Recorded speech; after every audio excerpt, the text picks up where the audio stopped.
या ठिकाणी मी समर्थ पालकर सरांना या ठिकाणी निमंत्रित करतो। तत्पूर्वी समर्थ पालकर सरांची मी थोडक्यात आपल्याला परिचय करून देतो। ते सर्वांनी त्यांच्याबाबतची माहिती घ्यायची आणि सुरुवात होईल आपल्या या कार्यक्रमाला। समर्थ पालकर सर आपल्यासमोर उभे आहेत। ते बी इलेक्ट्रॉनिक्स आणि PGDIC गाव टांगर गणपतीपुळे अत्यंत अनुभवी आणि शिक्षक असून त्यांचा 30 वर्षापेक्षा गाढा अनुभव आहे या क्षेत्रात। 1998 साली त्यांनी समर्थ एज्युकेअर या संस्थेची परळ यासारख्या मुंबईसारख्या दादर या ठिकाणी त्यांनी एक संस्था स्थापन केली। समर्थ एज्युकेशनमध्ये एज्युकेअरमध्ये 8वी ते 12वी पर्यंत विद्यार्थ्यांसाठी अशा पद्धतीने फाउंडेशन कोर्स JEE नीट MSCET यासारख्या स्पर्धा परीक्षा ज्या आहेत, ज्या काही गव्हर्नमेंट क्षेत्रामध्ये ज्यांचा आपल्याला चांगल्या पद्धतीने जॉब मिळतात त्यांनी 15,000हून अधिक विद्यार्थ्यांना त्यांनी त्यांच्या या अकॅडमीमधून शिकवलेलं आहे। आणि त्याचप्रमाणे त्यांनी रिवायर लाईफ या करिअर मार्गदर्शन संस्थेची देखील संस्थापक आहेत। इथे विद्यार्थ्यांना योग्य करिअर निवडीसाठी ॲप्टिट्यूड टेस्ट व मार्गदर्शन दिले जाते। 12वी नंतर चांगल्या कॉलेजमध्ये प्रवेश मिळण्यासाठी मदत केली जाते। तसेच परदेशी शिक्षणासाठी ते विद्यार्थ्यांना मार्गदर्शन करतात। त्याचप्रमाणे त्यांचा रेकी मास्टर म्हणून गेली 20 वर्षाच्या आध्यात्मिक साधनेत ते सक्रिय आहेत। त्यांनी करिअर संधी, टाईम मॅनेजमेंट, वैदिक मॅथमॅटिक्स आणि पॅरेंटिंग अशा विविध विषयावर अनेक कार्यशाळा त्यांनी किंवा सेमिनार घेतलेत असे आपले समर्थ पालकर सर। त्यांचे समर्थ एज्युकेअर हे यूट्यूब चॅनल आहे। मुलांना सांगायला नको, डिजिटल प्लॅटफॉर्मवरती ते सक्रिय असतात। ते नेहमीच सांगत असतात की आयुष्यामध्ये शिक्षण कधीच थांबत नाही आणि शिक्षणाला कोणत्या वयाची अट नसते, शिकणे कधीही थांबत नाही असं त्यांचे तत्त्व आहे। त्या तत्त्वाच्या आधारे संपूर्ण ते सर्वांना संबोधित करत असतात। त्या ठिकाणी मी त्यांच्याबाबत अशा पद्धतीची माहिती माझ्याकडे आलेली आपल्यासमोर दिली आहे। या ठिकाणी जास्त वेळ न घालवता आपल्याला त्यांचे अचूक मार्गदर्शन ऐकायचं आहे आणि पुढील कार्यक्रम आपल्याला सुरू करायचा आहे। म्हणून मी समर्थ पालकर सरांना विनंती करतो की सर आपलं मार्गदर्शन करण्यासाठी सुरुवात करावी। धन्यवाद।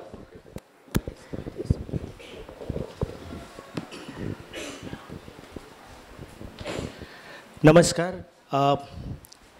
बरीचशी ओळख माझी करून दिलेली आहे। थोडीशी वैयक्तिक ओळख, कारण माझी सर्वात महत्त्वाचा मुद्दा, माझी वैयक्तिक ओळख तुम्हाला माझं पर्सनल लाईफ कधीच सोशल मीडियावर नसतं। त्याच्यामुळे सोशल मीडियावर मी असतो पण माझं पर्सनल लाईफ नसतं। सो थोडीशी ओळख ती करून देणं आवश्यक आहे।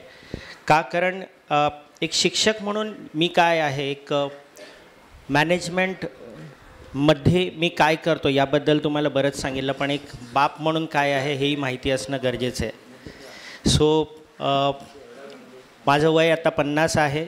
मला 2 मुलं आहेत आणि माझा मोठा मुलगा, कारण मी नेहमी एक गोष्ट सांगतो की मी तुम्हाला काहीतरी सांगायच्या आधी माझं घर माझी प्रयोगशाळा आहे मुलांच्या बाबतीत जे काय करतो ते। आणि माझा मोठा मुलगा 12वी नंतर अमेरिकेला जाऊन तिथे जाऊन मेकॅनिकल इंजिनिअरिंगचं शिक्षण घेतो आहे। 2रं वर्ष आत्ता त्याचं जुलैमध्ये कंप्लीट होईल आणि 3ऱ्या वर्षात तो प्रवेश करेल। आणि छोटा मुलगा माझा 9वीला आहे। पण छोटा मुलगा म्हणजे मी सांगण्यामागचं प्रयोजन समजून घ्या, मी माझा मोठेपणा सांगण्याचा प्रयत्न नाही करत आहे। छोटा मुलगा आहे, मोठा मुलगा इंजिनिअरिंग करतो, तर छोट्या मुलाला म्युझिकमध्ये आवड आहे आणि त्याचं स्वप्न आहे की आपला भारताचा दुसरा AR रहमान त्यांनी बनावा, असं त्याचं स्वतःचं स्वप्न आहे। म्हणजे आमच्याकडे AR रहमानच्या वाढदिवसाला पण केक कट केला जातो, म्हणजे काही संबंध नसतो आमचा त्याच्याशी, पण त्याला आवडतं म्हणून करतो आम्ही। मुळात सांगण्याचा हेतू हा आहे की प्रत्येकजण हा एक इंडिव्हिज्युअल आहे, प्रत्येक एक युनिक पर्सनॅलिटी आहे आणि ती युनिक पर्सनॅलिटी आपल्याला जपणं आपल्यातली गरजेची आहे। अनेक वेळेला आता इथे 10वी झालेले विद्यार्थी किती आहेत? 10वी आत्ता नुकतंच ज्यांची परीक्षा झाली आणि ज्यांचा आत्ता सत्कार आहे, 10वी झालेले विद्यार्थी कृपया हात वर करा। ओके, मेजर चंक 10वीच आहे। 12वी झालेले विद्यार्थी, आत्ता 12वी झालेले विद्यार्थी किती आहेत? थोडक्यात सुरुवातीला हे महत्त्वाचं आहे की आपली एक युनिक पर्सनॅलिटी आहे, ती समजून घेणं आवश्यक आहे। शिक्षणाबद्दलच्या काही मिथ्स आहेत, त्या बऱ्याचशा आता इथे दादांनी सांगितल्या, दोघांनी जे मार्गदर्शन केलं आहे त्याच्यातलं एक मार्गदर्शन असंही होतं की आपण आपली झेप केवढी मोठी घ्यायची ते आपण आता बघायला पाहिजे, कारण आपण आपल्या पूर्वजांनी अटकेपार झेंडा लावलेला होता आणि आत्ता ती आपली संधी आहे, आपल्याला वेळ आलेली आपली की आपण परदेशात शिक्षण घेऊन आपल्याला मोठ्या संधी उपलब्ध आहेत। आता तुमचा प्रश्न असा असतो, बऱ्याच वेळेला परदेशातल्या संधींबद्दल मी बोलत असताना बऱ्याच मुलांना, बऱ्याच पालकांना वाटतं की सर ते कदाचित आर्थिकदृष्ट्या तुम्हाला जमलं, आम्हाला जमणार नाही. तर तुम्हाला हे सांगतो की माझं स्वतःची परिस्थिती अशी होती की माझ्या मुलाला अमेरिकेत पाठवताना जे एज्युकेशन लोन होतं ते एज्युकेशन लोन बँकेनी पास केलं नव्हतं. ते बँकेनी पास न करण्यामागचं कारण असं होतं की माझी बॅलन्स शीट जी होती ना फायनान्शियल, ती फार वाईट होती. याचा अर्थ आर्थिकदृष्ट्या मीही सक्षम नव्हतो. पण तोच तरी पण प्रयत्न केल्यानंतर तिथे मुलगा जाऊन आज शिक्षण घेतो आहे आणि ते खरंच शक्य आहे. आज अनेक देशांमध्ये मोफत शिक्षण उपलब्ध आहेत. जी मुलं सायन्स इथे झालेली असतील, एस्पेशली ग्रॅज्युएशन झालेली, तर जर्मनीला जवळजवळ मोफत शिक्षण. मी जवळजवळ मोफत शिक्षण म्हणजे मी असं म्हणतो कारण वर्षाचे 25 ते 50 हजार जर खर्च करायचे तर ते इथे पण खर्च करतोच आपण. म्हणजे जवळजवळ मोफत शिक्षण तुम्हाला जर जर्मनीत मिळत असेल आणि चांगली संधी जर मिळत असेल, मी हे नाही म्हणत आहे की तुम्ही जाऊन तिथे स्थायिक व्हा. माझं म्हणणं असं आहे की तुम्ही तिथे शिक्षण घ्या आणि परत येऊन आपल्या देशासाठी काम करा. त्याच्यामुळे जसं सुधीर भाऊंनी सांगितलं आपल्या आईवडिलांना विसरू नका, तर मी तुम्हाला सांगेन आकाशाला गवसणी घालण्याची हिंमत ठेवा, पण आपली मुळं जी आहेत ती विसरू नका. आज तुम्ही इथे जमलेले आहात, मी आज का आलो इथे तेही तुम्हाला सांगतो. मला वाटतं आधी सांगितलं असेल किंवा नसेल, मी स्वतः ह्या दापोली तालुक्यातलं आहे. टांगर माझं गाव आहे. टांगर गणपतीपुळे मला वाटतं आत्ताच ओळख करून देताना त्यांनी सांगितलं. त्याच्यामुळे आपली मुळं विसरायची नाही. त्याच्यामुळे आपल्या तालुक्याचा कार्यक्रम कधी पण असेल तर ते फक्त मला फोन करून सांगतात आणि मी हजर राहतो. त्यामुळे संधी उपलब्ध आहेत त्या शोध घ्या. अनेक वेळेला इथे 10वीचे विद्यार्थी 90% वर मिळाले की आपल्याला सायन्सला जायचं आहे आणि 90% वर मिळाले की मला JEE करायचं आहे किंवा मला नीट करायचं आहे, मला डॉक्टर बनायचं आहे वगैरे वगैरे हे सगळं येतं. सो मी तुम्हाला निराश करत नाही, पण काही फॅक्ट्स अँड फिगर्स समजून घेणं आवश्यक आहे की फॅक्ट्स अँड फिगर्स असे आहेत की काही वेळेला विद्यार्थी 93%, कारण मी माझे पण स्वतःचे क्लासेस आहेत, पण मी सरसकट सगळ्या विद्यार्थ्यांना JEE आणि नीटला ॲडमिशन देत नाही. कारण प्रत्येक विद्यार्थ्याबरोबर मी स्वतः बसतो, त्याची ती शिकण्याची क्षमता आहे का ते चेक करण्याचा प्रयत्न करतो आणि मगच त्याला. अनेक विद्यार्थ्यांना मी CETला जायला सांगतो, अनेक विद्यार्थ्यांना मी सांगतो सायन्स घेऊ नको, कॉमर्स घे. आणि ह्याच्यात मी त्यांना समजवायचा प्रयत्न करत असतो, कारण माझे सायन्सचे क्लास आहेत. मी जर तुला कॉमर्स घे सांगतो आहे तर ते माझं 50,000 1 लाखाचं नुकसान होतं आहे, तरी पण मी तुला सांगतो आहे. तर तो विचार कर की सर आपल्याला का सांगत आहेत. त्याच्यामुळे आपली 90% 92%. सो माझ्याकडे एक पालक आले, 93% माझ्या मुलीला मिळालेले आहेत, म्हणजे ती नीटसाठी लायक आहे किंवा ती खूप हुशार आहे, मग नीट का करू नये हा प्रश्न होता. 93% जर तुला मिळालेली असेल तर तू हुशार आहेस, हे मला मान्य आहे. पण लक्षात घ्या, आमच्या भाषेत 93% ही ॲब्सोल्यूट व्हॅल्यू आहे. तुम्ही ॲब्सोल्यूट व्हॅल्यू बघताय त्याच्यात तुम्ही हुशार आहात, मी मान्य करतो. पण रिलेटिव्ह व्हॅल्यू, रिलेटिव्ह आणि ॲब्सोल्यूट ह्याच्यातला फरक समजून घ्या. रिलेटिव्ह म्हणजे दुसऱ्यांशी कंपेअर करतो आहे आपण. तर जर आपण फॅक्ट्स अँड फिगर्स बघितले तर CBSEमध्ये ह्यावर्षी पूर्ण भारतामध्ये साधारण 2 लाख विद्यार्थी आहेत ज्यांना 90%च्या वरचे मार्क्स मिळालेले आहेत. CBSE भारतामध्ये. ICSEचे विद्यार्थी 1 लाख विद्यार्थी आहेत. हे 1 लाख विद्यार्थी, ते 2 लाख विद्यार्थी, ते पण स्वतःला हुशार समजत आहेत आणि तेही तुमच्या कॉम्पिटिशनमध्ये येत आहेत. महाराष्ट्रामध्ये महाराष्ट्र बोर्डाचे साधारणपणे 1 लाख विद्यार्थी आहेत ज्यांना 90%च्या वर मिळाले, म्हणजे आपण इथे 4 लाख काउंट झालं. असंच प्रत्येक राज्याच्या परीक्षेमध्ये प्रत्येक राज्यामध्ये साधारण 1 लाख विद्यार्थी आहेत प्रत्येक राज्यामध्ये. ते त्यांच्या राज्याच्या परीक्षेमध्ये 1 लाख विद्यार्थी असे आहेत. सो भारतामध्ये यावर्षी जर मी काउंट केलं तर कमीत कमी 25 लाख विद्यार्थी असे आहेत ज्यांना 90%च्या वर मार्क मिळालेले आहेत. हे सगळे विद्यार्थी हुशार आहेत हे आपल्याला मान्य करायला पाहिजे, आहेत हुशार. पण हे सगळेच्या सगळे विद्यार्थी या 25 लाखपैकी 20 लाख तरी विद्यार्थी विचार करतात मी JEE किंवा नीट मी देऊ शकतो. आणि ते परत आपल्याला दिसते की ह्यावर्षी JEEला किती मुलं बसलेली आणि नीटला किती मुलं बसलेली त्या फिगर्सवरनं दिसते. आता हे 20 लाख लोकांबरोबर तुमचं कॉम्पिटिशन आहे, हे रिलेटिव्ह व्हॅल्यू झाली आपली. आता ह्या 20 लाख लोकांबरोबर जर कॉम्पिटिशन करतो आहे तर भारतामध्ये MBBSच्या सीट्स आहेत 1 लाख. त्यातल्या 45,000 सीट्स आहेत फक्त गव्हर्नमेंट सीट्स आहेत, 55,000 सीट्स आहेत ह्या प्रायव्हेट सीट्स आहेत. मग आपली कुवत 1.25 करोड ते 1.5 करोड खर्च करायचे आहे का याचं भान आपल्याला ठेवलं पाहिजे. आपण IITचं स्वप्न बघतो, बघू नये असं मी म्हणत नाही आहे, पण IITचं स्वप्न बघतो आहे. तर IITमध्ये जर ह्यावर्षी बघितलं, गेल्या वर्षी नीटला म्हणजे ह्यावर्षी नीटला 24 लाख विद्यार्थी बसलेले, तर JEEला 15 लाख विद्यार्थी बसलेले, पण IITमध्ये सीट्स आहेत 17,000, फक्त 17,000 सीट्स आहेत. मग सर NIT आहे, IIIT आहे, CFT आहे, मी ही नावं सांगतो आहे हां इनडायरेक्टली, तुम्हाला पाहिजे ते नोंद करत जा. कारण ते जर नाही झालं तर NITs आहेत, IIITs आहेत, गव्हर्मेंट फंडेड टेक्निकल इन्स्टिट्यूट्स आहेत. तर इथे आम्ही ॲडमिशन घेऊ शकतो. हे जरी मी मान्य केलं तरी ह्या सगळ्या इन्स्टिट्यूटचा एकूण कॅपॅसिटी जी आहे ते 1 लाख ते 1.25 लाखपर्यंतच कॅपॅसिटी आहे. वेरेज 15 लाख विद्यार्थी आपल्याला 12वीच्या नंतर JEEला बसताना दिसतात. आता तुम्ही म्हणालात की सर तुम्ही तर मगाशी 20 ते 25 लाख विद्यार्थ्यांचाच आकडा दिलात, पण नीटलाच 24 लाख आणि JEEला 15 लाख विद्यार्थी बसलेले होते. असं जर आपण बघितलं तर साधारण 40 लाखाचा आकडा मी तुम्हाला सांगितला. कारण आता नवीन ट्रेंड आला आहे, 12वी नंतर 1 वर्षाचा गॅप घेतो आणि रिपीट करतो. हे परत क्लासेसमधून आलेलं खूळ आहे, रिपीट कर. कारण हा विद्यार्थी जर एक विद्यार्थी माझ्याकडे असेल, त्याचे मी पहिले 2 वर्षासाठी 2 लाख 3 लाख 5 लाख 6 लाख घेतलेले आहेत. तुम्हाला माहिती आहे फी किती आहे ती. आणि त्यानंतर त्याची तो पास नाही झाला तरी पण क्लासेसमधून त्याला मोटिवेट केलं जातं आणि मग त्याला सांगितलं जातं बाबा रे तू रिपीट कर, तुझ्यात कुवत आहे. मग तू ह्यावर्षी मला फक्त अर्धी फी दे, परत ती फी रिपीट करतात बरीचशी मुलं. हा खर्च किती होतो? आता माझ्याकडे अनेक विद्यार्थी असे आहेत ज्या लोकांनी मोठ्या मोठ्या क्लासेसला 5 आणि 6 लाख रुपये भरलेले आहेत आणि त्याच्या व्यतिरिक्त ते घरी परत प्रायव्हेट ट्युशनसाठी बघतात. म्हणजे एका विद्यार्थ्याला 10वी ते 12वीचा जर प्रवास बघितला तर साधारणपणे 10 ते 15 लाख रुपये खर्च करतायत लोक, जे वर्थ नाही आहे. तेवढे पैसे तुम्हाला खर्च करत असाल तर मी सरळ सांगतो अमेरिकेला जा बाबा, डायरेक्ट भलं होईल. का? कारण अमेरिकेला जायचं असेल किंवा तुम्हाला साधारणपणे 80 असे देश आहेत त्यांची एकच प्रवेश परीक्षा होती, ती म्हणजे डिजिटल सॅट, स्कॉलिस्टिक असेसमेंट टेस्ट त्याला म्हणतात, डिजिटल सॅट. 10वी झाल्या झाल्या तुम्ही ती परीक्षा देऊ शकता. मग कोणी द्यायची परीक्षा?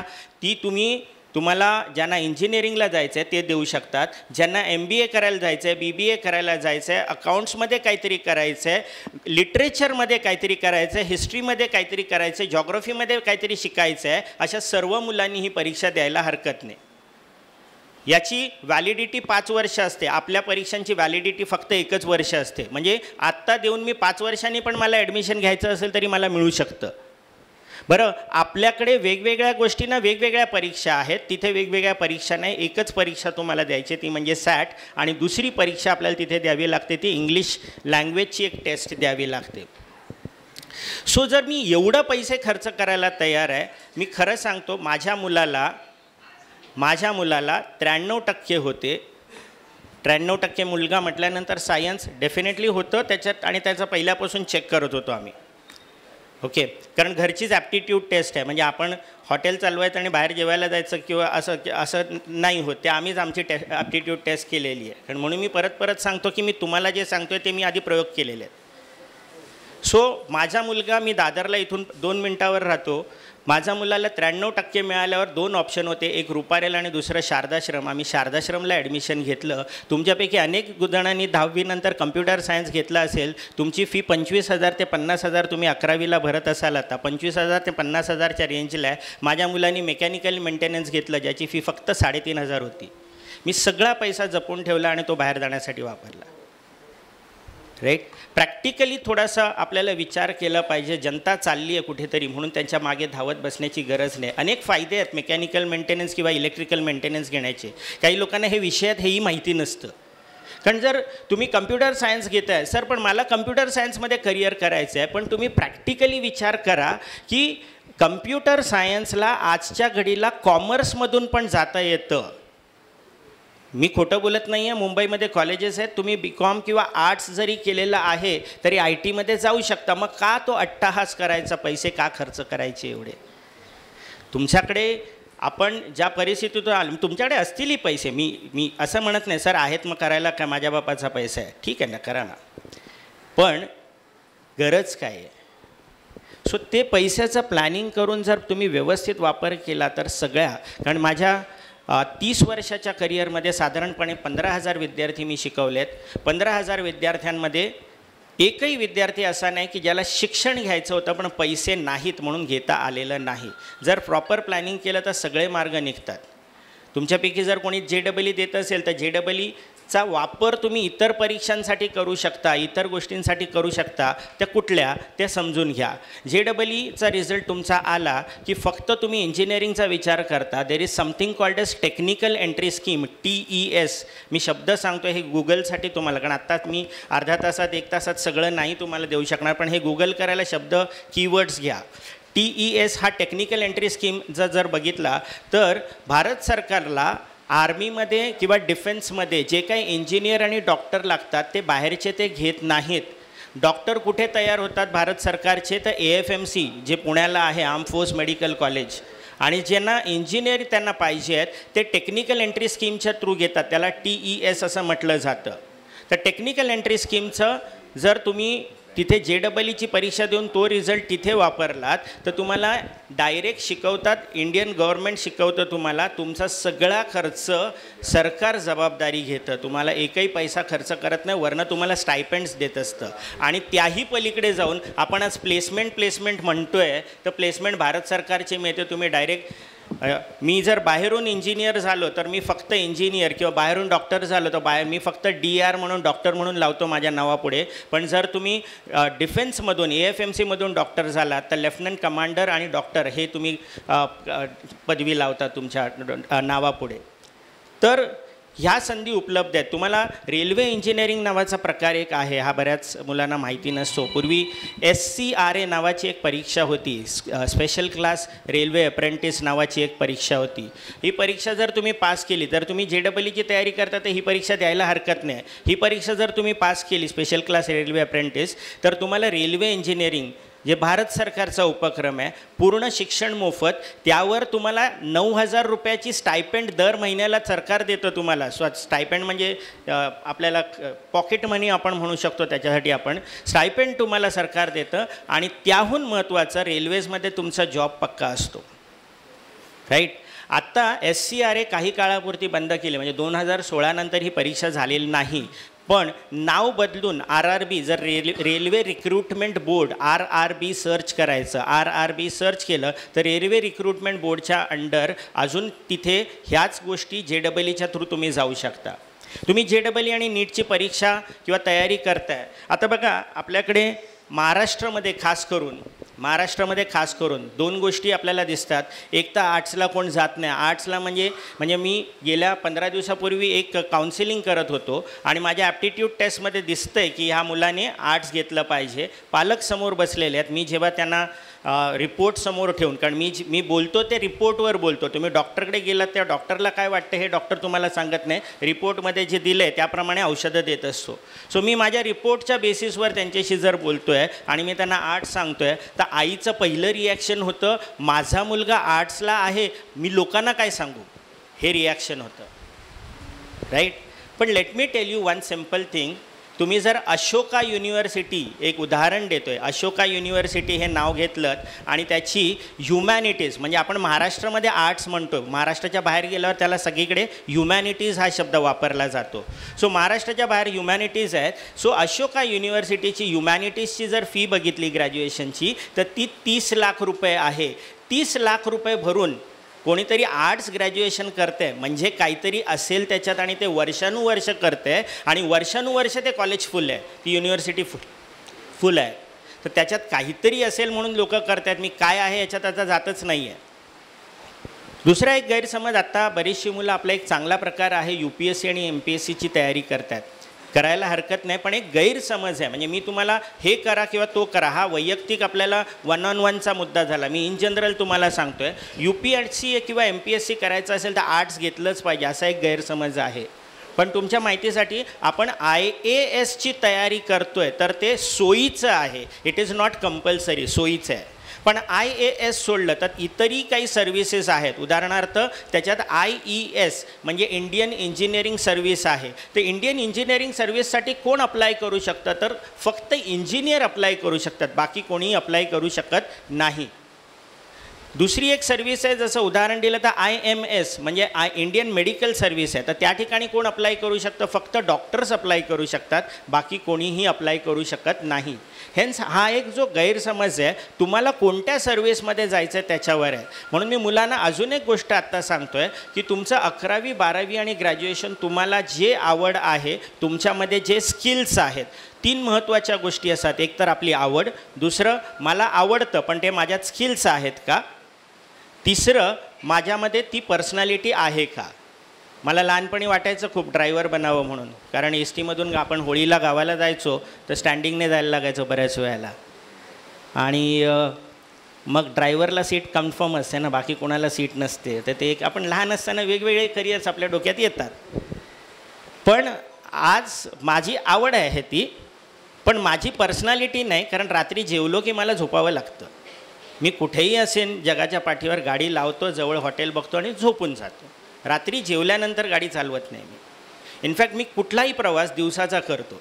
त्याच्यामुळे मी ड्रायव्हर जर बनायची इच्छा झाली तर रात्रीचं जागरण मला जमत नाही, ही माझी पर्सनॅलिटी झाली. आणि गाडी रात्रीची मला चालवता येत नाही, हे माझे स्किल्स झाले. तर स्किल्स, पर्सनॅलिटी आणि इंटरेस्ट ह्यांचा मेळ बसवून तुम्हाला जे करिअर फिट होतं ना, ते तुम्हाला शोधायचं आहे. मग आम्हाला सर कळत नाही. जर कळत नाही तर शोधायला सुरुवात करा. जर कळत नाही तर मेंटॉर शोधा. जसं आमच्या भाषेत, आमच्या वेळेला आम्ही ज्यांना गुरु म्हणायचो, तुमच्या भाषेत आता मेंटॉर झाला आहे तो, एवढाच फक्त फरक आहे. तर अशी व्यक्ती शोधा जे तुम्हाला प्रॉपर गायडन्स देऊ शकेल. हे झालं. त्याच्या व्यतिरिक्त मी पुन्हा येतो सायन्सकडे. जर आपण सायन्सकडे जर आलो किंवा कॉमर्सकडे जर आलो, कॉमर्सचा विषय घेऊया आपण. कॉमर्समध्ये बऱ्याच वेळेला जुन्या लोकांना आपल्याला काय होतं, कॉमर्स झालं, 12वी झालं की आपण काय करायचो, CA, CS आणि ICW हे 3च आपल्यासाठी विषय होते. पण कॉमर्स पण आत्ता सायन्सप्रमाणे वास्ट होत चाललं आहे, आर्ट्स पण आता वास्ट होत चाललं आहे. अनेक संधी उपलब्ध आहेत.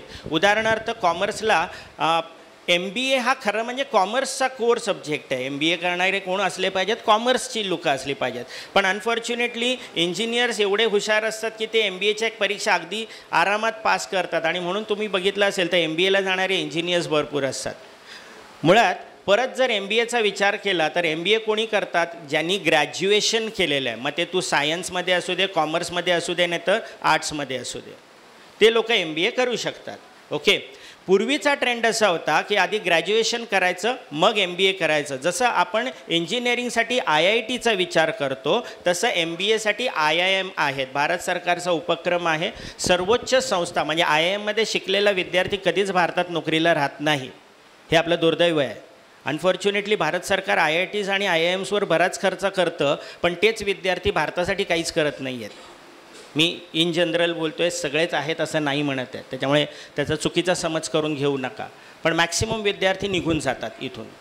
मग आता IIMमध्ये जायचं आहे तर पूर्वीचा ट्रेंड असा होता की पहिलं आपण 12वी करायचं, ग्रॅज्युएशन करायचं, मग CAT नावाची परीक्षा द्यायची, CAT नावाची CAT नावाची परीक्षा होती, ती द्यायची आणि मग IIMसाठी प्रयत्न करायचे.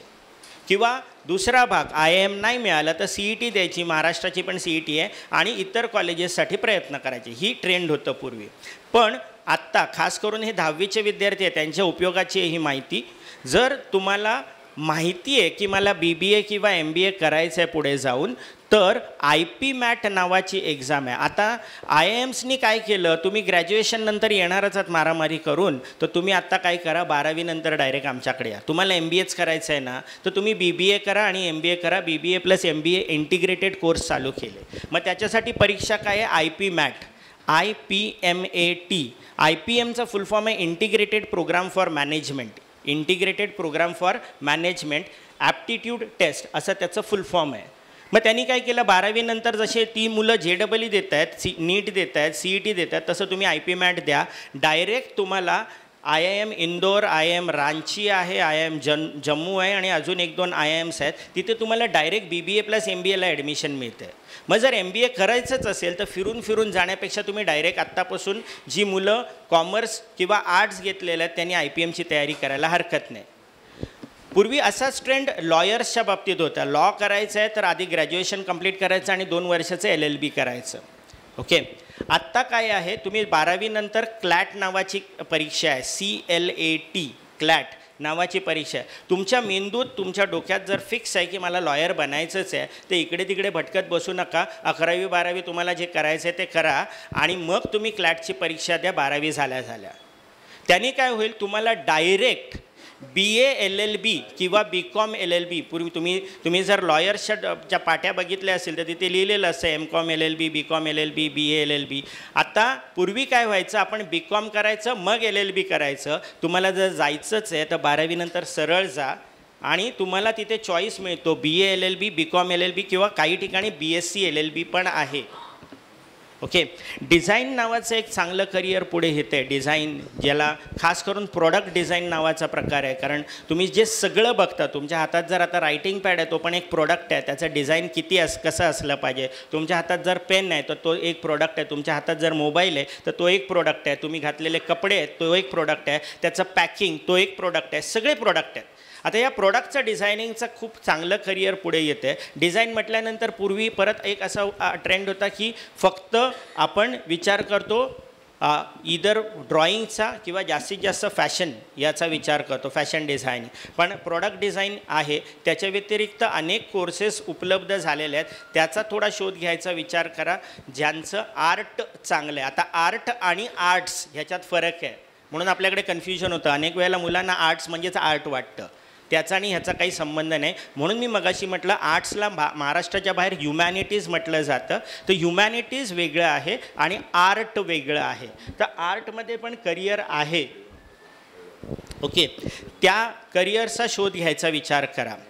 कॉमर्समध्ये आत्ता CA CS आणि हे आहेच, पण त्याच्या व्यतिरिक्त मी नेहमी सांगतो की बॅकअप प्लॅन खिशात ठेवायचे, बॅकअप प्लॅन तयार ठेवायचे आपल्याला.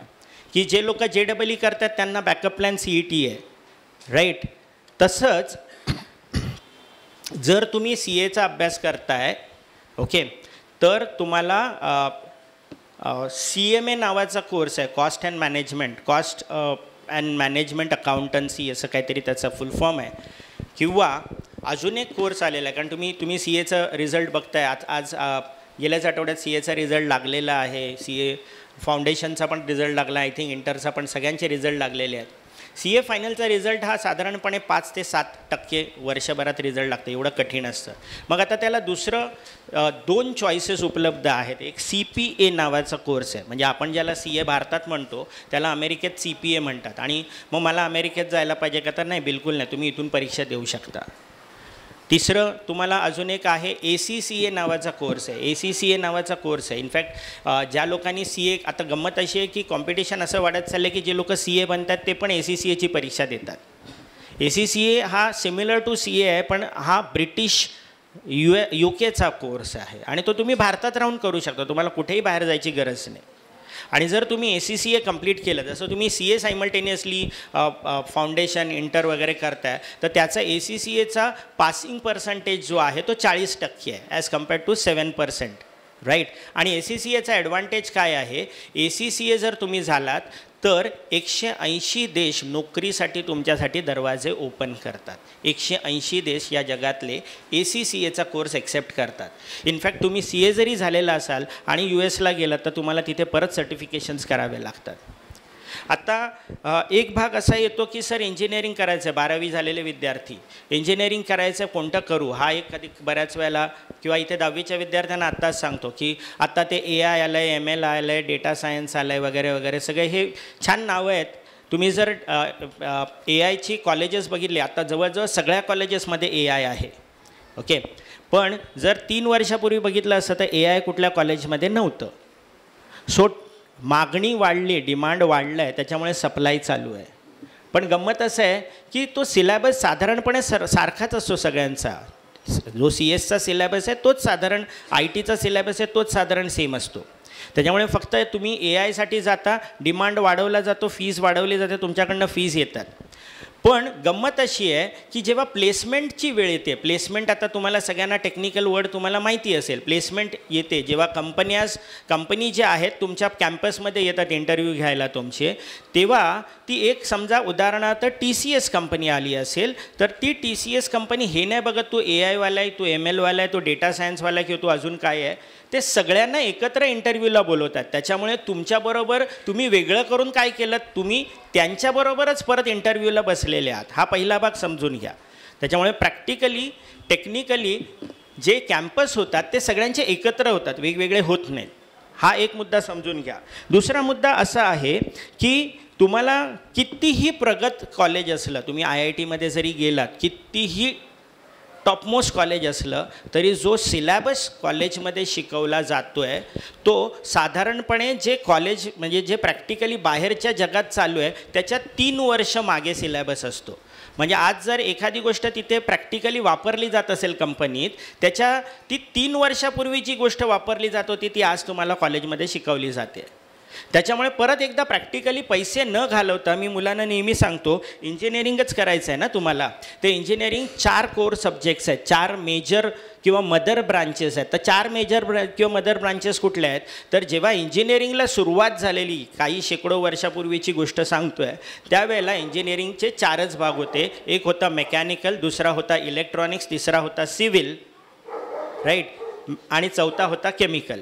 मेकॅनिकल, इलेक्ट्रॉनिक्स, सिव्हिल आणि केमिकल हे 4च होते, त्याच्या व्यतिरिक्त काही नव्हतं. त्याच्यानंतर हळूहळू त्या इलेक्ट्रॉनिक्समधून कम्प्युटर सायन्स आलं, कम्प्युटर सायन्समधून IT आलं, ITच्या नंतर AI आलं, ML आलं, डेटा सायन्स आलं आणि अजून काही काही येतं आहे, चालूच आहे काम.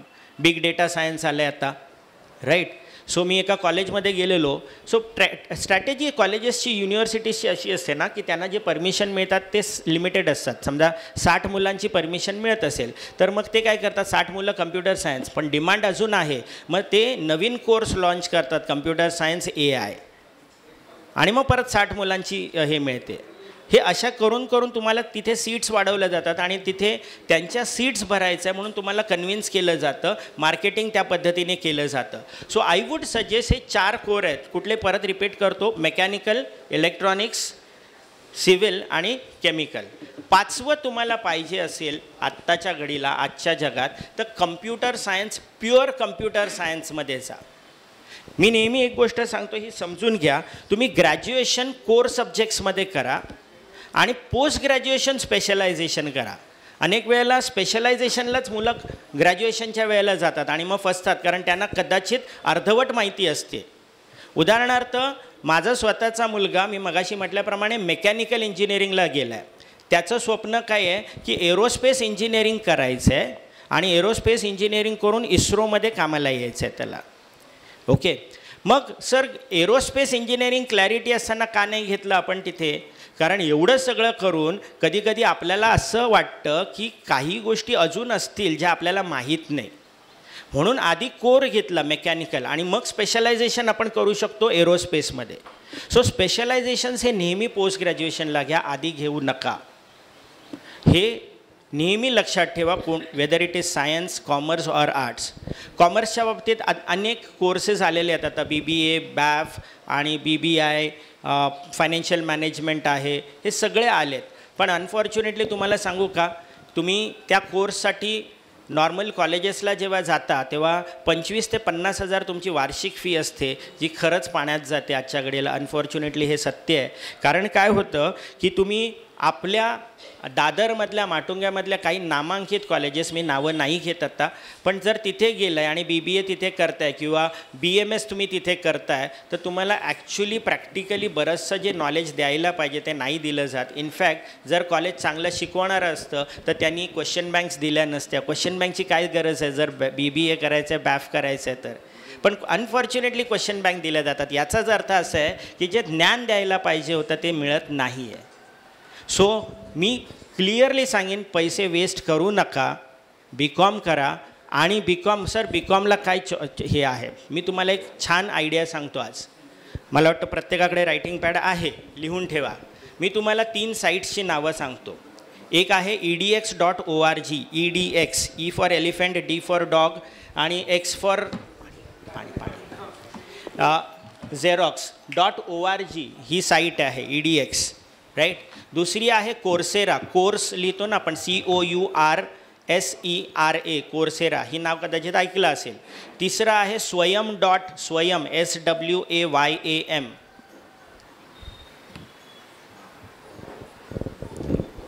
swayam.gov.in, ह्या 3 साईट्स आहेत. आता या तिन्ही साईट्सची गंमत अशी आहे, तुम्ही कॉमर्स करा, बेसिक सायन्स करा, पण तुम्ही तुमचे स्किल्स डेव्हलप करत राहा. मी सुरुवातीला तुम्हाला सांगितलं करिअर निवडताना 3 गोष्टी महत्त्वाच्या आहेत. एक तर तुमची पर्सनॅलिटी, दुसरं तुमची आवड आणि तिसरं तुमचे स्किल्स. तर BCom करा, स्किल्स डेव्हलप करत राहा.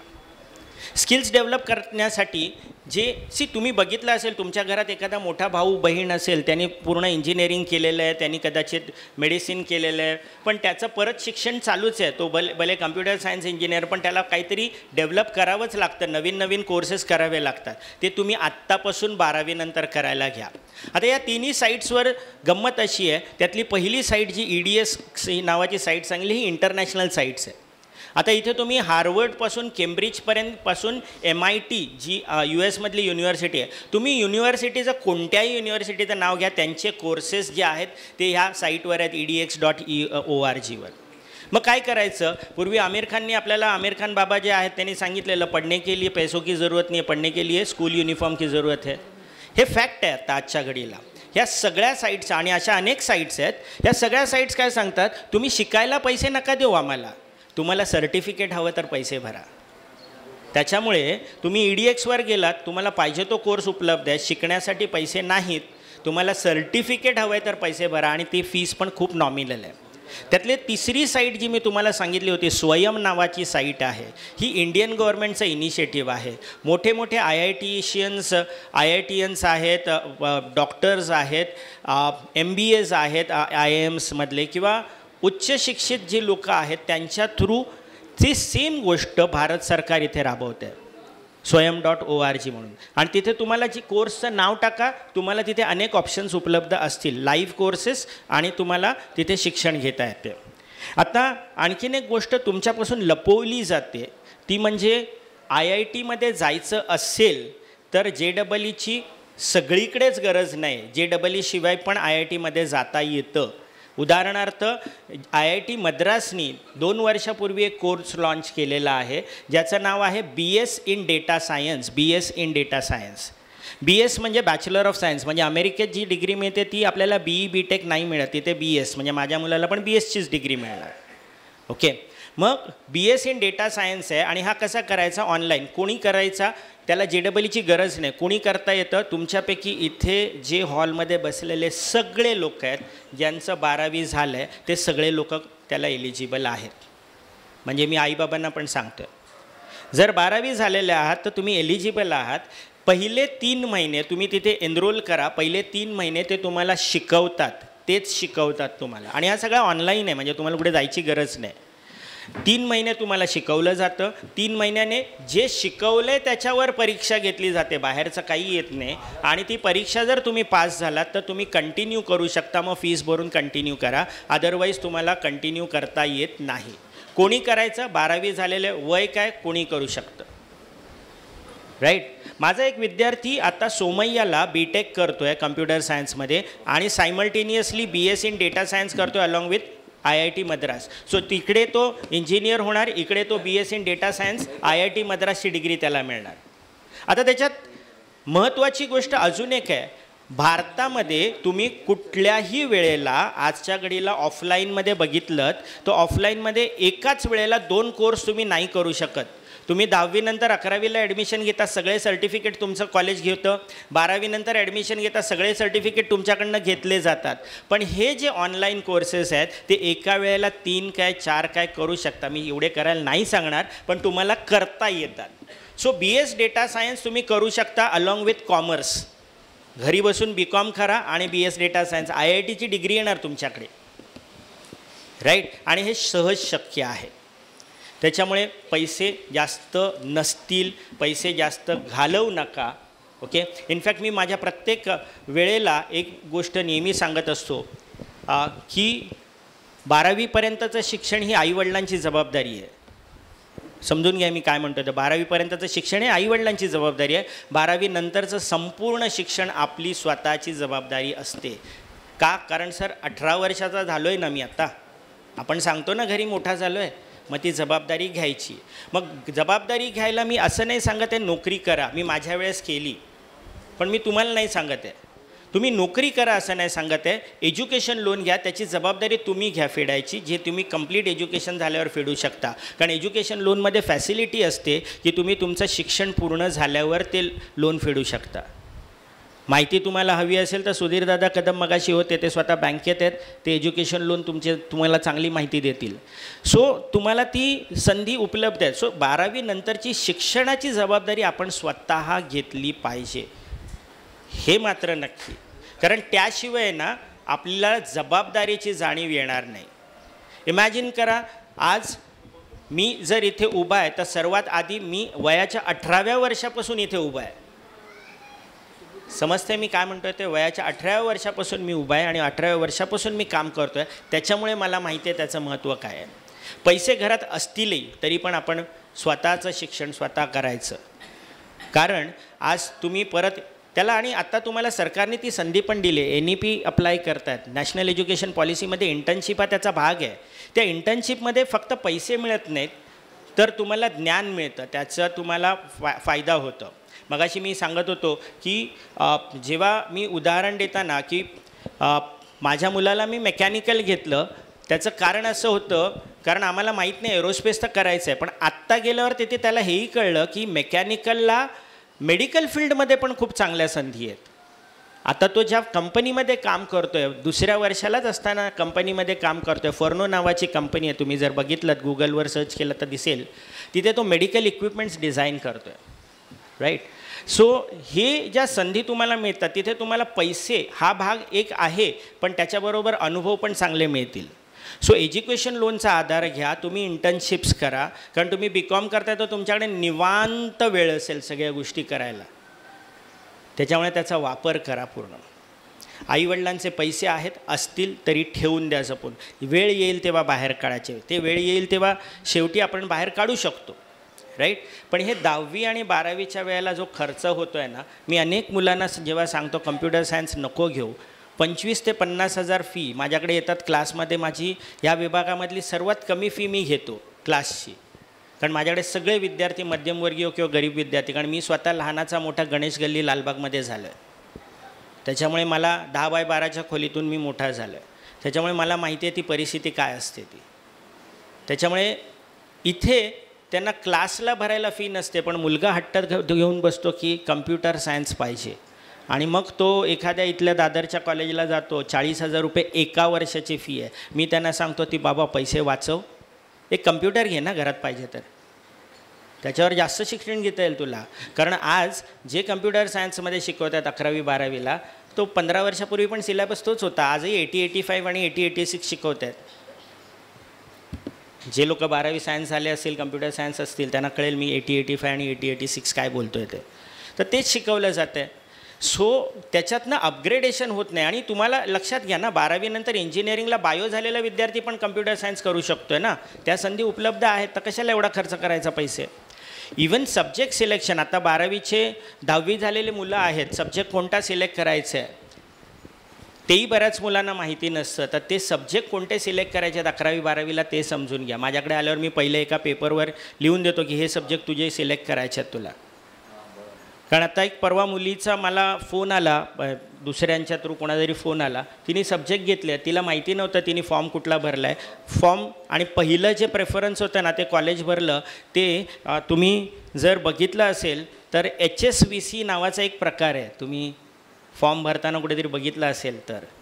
आता HSVC म्हणजे काय तर जसं आपलं नॉर्मल हे असतं तसं वोकेशनल कोर्सेस पण 11वी 12वीला आहेत. तर तिला जायचं आहे IT मध्ये, पण सब्जेक्ट कुठले आहेत, मायक्रोबायोलॉजी आहे. तिला सायबर सिक्युरिटीला जायचं होतं, पण मायक्रोबायोलॉजी हा विषय काय संबंध आहे त्याचा. राईट. आणि एक मॅनेजमेंटचा विषय आहे, त्याला काही संबंध नाही. सो त्याच्यामुळे विषय समजून घ्या. आता मला वाटतं इथे सगळे बक्षीसपात्र विद्यार्थी आहेत, पण आईवडील आहेत, बक्षीसपात्र विद्यार्थी तुम्ही जरी असेल तरी एक मस्त गोष्ट आज सांगतो तुम्हाला की प्रश्न असा असेल की सर तुम्ही जे शिकणारे विद्यार्थी आहेत त्यांच्यासाठी बरंच सांगितलं, तर आमचा मुलगा व्यवस्थित अभ्यासात नाही आहे, तर काय करायचं? तर आजच्या घडीला तुम्ही बघितलं तर डिप्लोमा इन हॉटेल मॅनेजमेंट आहेत बऱ्याच ठिकाणी, 1 वर्षाचा डिप्लोमा आहेत. किंवा तुम्ही इथे जर गेलात, आमच्याकडे दादर केटरिंग कॉलेज आहे, भारत सरकारचा उपक्रम आहे पूर्णपणे. 18 ते 35 या वयोगटातले जी लोकं आहेत त्या मुलांना मोफत बेकरी कोर्स दिला जातो. तो इथपर्यंत दिला जातो की तुम्ही स्वतःची बेकरी ओपन करू शकता. त्याचप्रमाणे यावर्षी जर बघितलं असेल, महाराष्ट्र टाइम्सची बातमी आहे, IITवर ITI भारी, IITवर ITI भारी अशी बातमी होती. कारण ITI झालेल्या मुलाला 23 लाखाचं पॅकेज मिळालं. ITI झालेला 10वीपासून, म्हणजे जी कमी शिकणारी मुलं आहेत त्यांच्यासाठी हे. कारण आजच्या घडीला स्किल्ड वर्कर्स नाही आहेत, कमी होत आहेत. स्किल्ड वर्कर्स कमी होत आहेत भारतामध्ये, त्याच्यामुळे स्किल्ड वर्कर्सची गरज आहे. तर IIT न करता त्यांनी आणि आत्ता ही जी बातमी आहे, 550पेक्षा जास्त विद्यार्थी असे आहेत 90% अँड अबोव ज्यांनी ITIसाठी अप्लाय केलं आहे. 90% वरचे ITIसाठी अप्लाय केलं आहे. आणि साधारणपणे 56 विद्यार्थी असे आहेत ज्यांना 95पेक्षा जास्त आहेत त्यांनी ITIसाठी अप्लाय केलं आहे. ओके, सो ह्या संधी उपलब्ध आहेत मुलींसाठी. दादरला कीर्ती कॉलेजजवळ तिकडे जर प्रभादेवीला गेलात तर मुलींसाठी स्पेशल ITI आहे, तर तिथे तुम्ही जाऊ शकता. आज जी टेक्नॉलॉजी वापरायचा जी पद्धत आहे तर ती जर तुम्ही शिकलात डायरेक्टली, मग ते कोणत्याही फील्डमध्ये असू शकतं. मेकॅनिकल असेल, इलेक्ट्रॉनिक्स असेल, इलेक्ट्रिकल असेल किंवा अकाउंटिंग असेल, काही असू शकतं. ह्या बऱ्याचशा संधी उपलब्ध आहेत ITIमध्ये पण, तर त्या संधीचा फायदा घ्या. हॉटेल मॅनेजमेंटमध्ये जे कोर्सेस आहेत, मी मगाशी तुम्हाला म्हटलं स्किल्स डेव्हलप करा. कारण तुम्ही स्किल्स डेव्हलप केलेत ना तर बऱ्याचशा गोष्टी तुमच्या चेंजेस होत जातील. आणि मगाशी सुधीरदादांनी एक गोष्ट सांगितली की संवाद साधायला शिका. संवाद जो आहे, सो 2 C फार महत्त्वाचे असतात. 2 C आयुष्यात फार महत्त्वाचे असतात. की एक असतो तो चेंज करत राहणं, कारण सगळ्या गोष्टी change is the only permanent thing असं तुम्ही कुठेतरी ऐकलं असेल. सो बदलत राहावं लागतं. परवाच मी एक छान हे बघितलं, एक फोटो माझ्याकडे आलेला आणि कोणीतरी व्हॉट्सॲप युनिव्हर्सिटी आपली असते त्याच्यातनं आलेला, पण गोष्ट छान होती. अमिताभ बच्चन त्याचा डॉन ह्या मूवीमधला त्या बाईकवर चालवताना दिसतोय. तर त्यांनी मार्किंग केलेले होते. 3 चित्र त्यांनी सर्कल केलेले, एक अमिताभवर सर्कल केलेलं, एक ते चालवणारी बाईक आणि त्या पाठीमागे कुठली तरी बस का काहीतरी होती त्याच्याकडे त्यांनी मार्किंग केलेलं होतं सर्कलनी. आणि म्हटलेलं होतं की ह्यातल्या 2 गोष्टी ह्या पूर्वी पण टॉपच्या होत्या, पण आज त्या नष्ट झाल्यात. कारण ती बाईक जी आहे ना, त्या बाईकचं तंत्रज्ञान त्यांनी बदललं नाही, त्याच्यामुळे बाईक मार्केटमधून नेस्तानाबूत झाली. दुसरी गोष्ट पण अशीच नेस्तानाबूत झाली कारण त्यांनी बदल केला नाही स्वतःमध्ये. अमिताभ हा एकच माणूस असा आहे जो आजही सुपरस्टार आहे, कारण त्यांनी स्वतःला बदललं. त्यांनी कळलं त्याला की वय झालं आहे आपलं, आता मी हिरोचं काम नाही करू शकत, पण कॅरेक्टर रोल मी स्ट्रॉंग करू शकतो. आज अमिताभ बच्चनसाठी आजही मूवीज लिहिले जातात त्यांना सेंटरला ठेवून, although he is not a main hero, right. So तुम्हाला बदल करता आला पाहिजे. आणि दुसरं जे आहे ना, ते कम्युनिकेशन फार इम्पॉर्टंट आहे. आज आपलं महाराष्ट्राचं आराध्य दैवत जे आहे छत्रपती शिवाजी महाराज, संधी मिळाली तर सोडू नका. प्रत्येकाने एकदा तरी एक चरित्र वाचलं पाहिजे. तुम्ही म्हणाल सर मार्केटमध्ये एवढे लोकांनी लिहिलेली पुस्तकं आहेत, सगळी वाचा. सगळ्यांमध्ये फार छान छान लिहिलेलं आहे, कारण ते छानच आहे. तुम्ही कोणाचंही चरित्र कोणी लिहिलेलं वाचलं तरी छानच आहे. त्याच्यामुळे वाचायची संधी सोडू नका. कारण त्यांच्याकडे आपण फक्त ती मुद्रा बोटात घालून बाईकवर लावून वगैरे ते नाही, तर आपल्याला ते मी तुम्हाला सांगेन त्यांचं चरित्र जर 1% जरी आपल्यामध्ये आलं ना तरी आज आपला देश बदलून जाईल, एवढी त्यांच्यात हे होती. सो महाराजांनी कम्युनिकेशन म्हणजे काय, तर महाराजांनी एकच शब्द दिलेला, स्वराज्य हा एकच शब्द होता आणि त्यांनी सगळ्यांना एकत्र आणलं. आणि मग जो इतिहास घडला तो सर्वांना माहिती आहे. त्याच्यामुळे कम्युनिकेशन किती महत्त्वाचं आहे. तर आजच्या घडीला जेव्हा आपण ट्रेनमध्ये जातो, कुठेही प्रवासाला जातो, सगळीकडे माना खाली असतात आणि सगळे आपल्या मोबाईलमध्ये पडलेले असतात. तर ती पुस्तकांचं वाचन सुरुवात करा. तुम्हाला जी लँग्वेज आत्ता मगाशी इथे सांगितलं, तेव्हा त्यांनी सांगितलं की लँग्वेज हा फार महत्त्वाचा घटक आहे. तर तुम्हाला जी लँग्वेज शिकायची आहे ना, त्या लँग्वेजमध्ये वाचन करायला सुरुवात करा, त्या लँग्वेजमध्ये ऐकायला सुरुवात करा, ते लँग्वेजचे मूव्हीज बघायला सुरुवात करा. ऑटोमॅटिकली सर्व आपल्यामध्ये यायला सुरुवात होते. मग त्याच्याने तुमचं कॅरेक्टर बदलतं, तुमची पर्सनॅलिटी बदलते, तुम्ही लँग्वेज शिकू शकता. मी माझ्या मुलाला लहान असताना दसरा मेळाव्याला घेऊन जायचो. आता मी कुठल्याही पक्षाचा आजही नाही आहे, कोणत्याही पक्षात नाही आहे मी, पण मी त्याला दाखवायला घेऊन जायचो की बाळासाहेब ठाकरे तिथे उभे आहेत, लाखोंचा समुदाय आज त्या मैदानात उभा आहे, बसलेला आहे, पाऊस असू दे, ऊन असू दे, काही असू दे, तिथे बसत आहेत शांतपणे. आणि ही व्यक्ती जेव्हा बोलते आहे तेव्हा कोणत्याही प्रकारच्या आवाज चढवून, आजचे अनेक नेते जर आपण बघितलं तर मोठ्या मोठ्या आवाजात स्टेजवरनं ओरडत असतात, पण ही व्यक्ती जेव्हा बोलत आहे तरी पण शांतपणे बोलत आहेत आणि तरीही अख्खा समुदाय पेटून उठतो आहे. त्याच्यामुळे ते जे दुसरं जे आहे ते कम्युनिकेशन आपल्यासाठी फार महत्त्वाचं आहे. ते कम्युनिकेशनला तुम्ही प्राधान्य दिलं पाहिजे. हॅलो. आजच्या या गुणगौरव सोहळ्यासाठी आमच्या श्रेयावहिनी या ठिकाणी वेळ काढून उपस्थित झाले, तरी सभागृहाला मी विनंती करतो की त्यांचं एकदा जोरदार टाळ्यावाजून स्वागत करायचं आहे. आजच्या या विद्यार्थी गुणगौरव सोहळा आणि करिअर मार्गदर्शनासाठी खरोखर आम्ही भाग्यवान समजतो की वहिनी आपला वेळ या ठिकाणी देऊन आमच्या कार्यक्रमाला उपस्थित झालात. तरी या ठिकाणी आजचा हा कार्यक्रम, जसा आजचा कार्यक्रम सुरू होणार आहे त्यासाठी आपल्या सर्व विद्यार्थ्यांना आशीर्वाद देण्यासाठी आज वहिनी या ठिकाणी उपस्थित झालेत.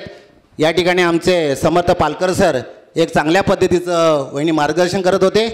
केवळ विद्यार्थी गुणगौरव आयोजित करत असताना पालकांसमोर आणि विद्यार्थ्यांसमोर जो कन्फ्युजन म्हणून प्रश्न पडलेला असतो की भविष्यात पुढे काय, कारण दिवसेंदिवस विद्यार्थ्यांना किंवा पालकांना हे प्रश्न आहे की पुढचं काय भवितव्य. म्हणून सामान्यातल्या सामान्य साईडला जाऊन आर्ट्स, कॉमर्स, सायन्स या कोणत्याही फॅकल्टी ह्या कमी नाहीत. काहींना वाटतं की सायन्सला गेलं म्हणजे तो विद्यार्थी हुशार आहे, आर्टला दाखवून स्किल करिअर करता येतं. अशा वेगवेगळ्या माध्यमातून या ठिकाणी आमचे समर्थ पालकर सरांनी एक अर्धा पाऊण तास जवळजवळ एक चांगल्या पद्धतीने सगळ्या कॉम्पिटेटिव्ह एक्झामच्या बाबत त्यांनी मार्गदर्शन केलं आहे. आणि वहिनी तुम्हाला खास सांगतो की त्यांनी खरोखर जास्त पैसे न खर्च करता कोणते कोणते कोर्स करता येतात याचं आपल्याला मार्गदर्शन केलं आहे. तरी मी आता पुढे जास्त वेळ न घालवता या ठिकाणी आजच्या कार्यक्रमाला आपले लाडके आमदार आणि राज्यमंत्री सन्माननीय योगेशदादा कदम या कार्यक्रमाला त्यातल्या त्यात उपस्थित होणारच आहेत, परंतु तत्पूर्वी या कार्यक्रमाची शोभा वाढवण्यासाठी आणि मुलांना आशीर्वाद देण्यासाठी त्यांच्या धर्मपत्नी आणि समाजसेविका दापोली तालुक्यामध्ये महिलांसाठी नेहमी उपक्रम राबवत आहेत. आणि त्या दादांच्या खांद्याला जोडीला साथ देऊन आणि आपल्या सर्व महिलांना या दापोली तालुक्यातील सगळ्यांना संघटित करतात. अशा आमच्या श्रेयावहिनी या ठिकाणी आजच्या खेरडी, पालगड आणि जालगाव विभागाच्या विद्यार्थी गुणगौरव सोहळ्यासाठी या ठिकाणी उपस्थित झाले. तरी आमच्या विभागातील मी कार्यकर्त्यांना विनंती करतो की आपण सर्वप्रथम वहिनीचं या ठिकाणी स्वागत करून घ्यायचं. या ठिकाणी मी शेडगे, सावंत आणि साळवी यांना विनंती करतो की आपण या ठिकाणी वहिनींचा या ठिकाणी सत्कार करून घ्यायचा आहे. त्याचप्रमाणे कासेकर साहेबांना विनंती करतो की आपण या ठिकाणी वहिनीचा सत्कार करायचा आहे. तरी या ठिकाणी मी सगळ्यांना सभागृहाला विनंती करतो, सर्वांनी एकदा जोरदार टाळ्या वाजवून त्यांचं स्वागत करायचं आहे.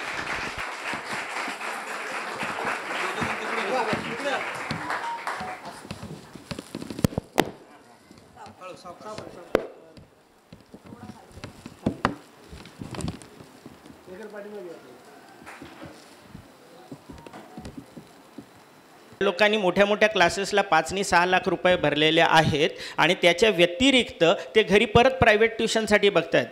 म्हणजे एका विद्यार्थ्याला 10वी ते 12वीचा जर प्रवास बघितला तर साधारणपणे 10 ते 15 लाख रुपये खर्च करतायत लोक, जे वर्थ नाही आहे. तेवढे पैसे तुम्हाला खर्च करत असाल तर मी सरळ सांगतो अमेरिकेला जा बाबा, डायरेक्ट भलं होईल. का? कारण अमेरिकेला जायचं असेल किंवा तुम्हाला साधारणपणे 80 असे देश आहेत त्यांची एकच प्रवेश परीक्षा होती, ती म्हणजे डिजिटल सॅट, स्कॉलिस्टिक असेसमेंट टेस्ट त्याला म्हणतात, डिजिटल सॅट. 10वी झाल्या तुम्ही ती परीक्षा देऊ शकता. मग कोणी द्यायची परीक्षा? ती तुम्हाला ज्यांना इंजिनिअरिंगला जायचं आहे ते देऊ शकतात, ज्यांना MBA करायला जायचं आहे, BBA करायला जायचं आहे, अकाउंट्समध्ये काहीतरी करायचं आहे, लिटरेचरमध्ये काहीतरी करायचं आहे, हिस्ट्रीमध्ये काहीतरी करायचं आहे, जॉग्रफीमध्ये काहीतरी शिकायचं आहे, अशा सर्व मुलांनी ही परीक्षा द्यायला हरकत नाही. याची व्हॅलिडिटी 5 वर्ष असते. आपल्या परीक्षांची व्हॅलिडिटी फक्त 1च वर्ष असते. म्हणजे आत्ता देऊन मी 5 वर्षांनी पण मला ॲडमिशन घ्यायचं असेल तरी मला मिळू शकतं. बरं, आपल्याकडे वेगवेगळ्या गोष्टींना वेगवेगळ्या परीक्षा आहेत. तिथे वेगवेगळ्या परीक्षा नाही, एकच परीक्षा तुम्हाला द्यायची, ती म्हणजे सॅट. आणि दुसरी परीक्षा आपल्याला तिथे द्यावी लागते, ती इंग्लिश लँग्वेजची एक टेस्ट द्यावी लागते. सो जर मी एवढं पैसे खर्च करायला तयार आहे, मी खरं सांगतो माझ्या मुलाला 93% होते. 93% मुलगा म्हटल्यानंतर सायन्स डेफिनेटली होतं त्याच्यात, आणि त्याचं पहिल्यापासून चेक करत होतो आम्ही. ओके, कारण घरचीच ॲप्टिट्यूड टेस्ट आहे. म्हणजे आपण हॉटेल चालवायचं आणि बाहेर जेवायला जायचं किंवा असं नाही होत. ते आम्हीच आमची ॲप्टिट्यूड टेस्ट केलेली आहे. कारण म्हणून मी परत सांगतो की मी तुम्हाला जे सांगतो आहे ते मी आधी प्रयोग केलेले आहेत. सो माझा मुलगा, मी दादरला इथून 2 मिनटावर राहतो.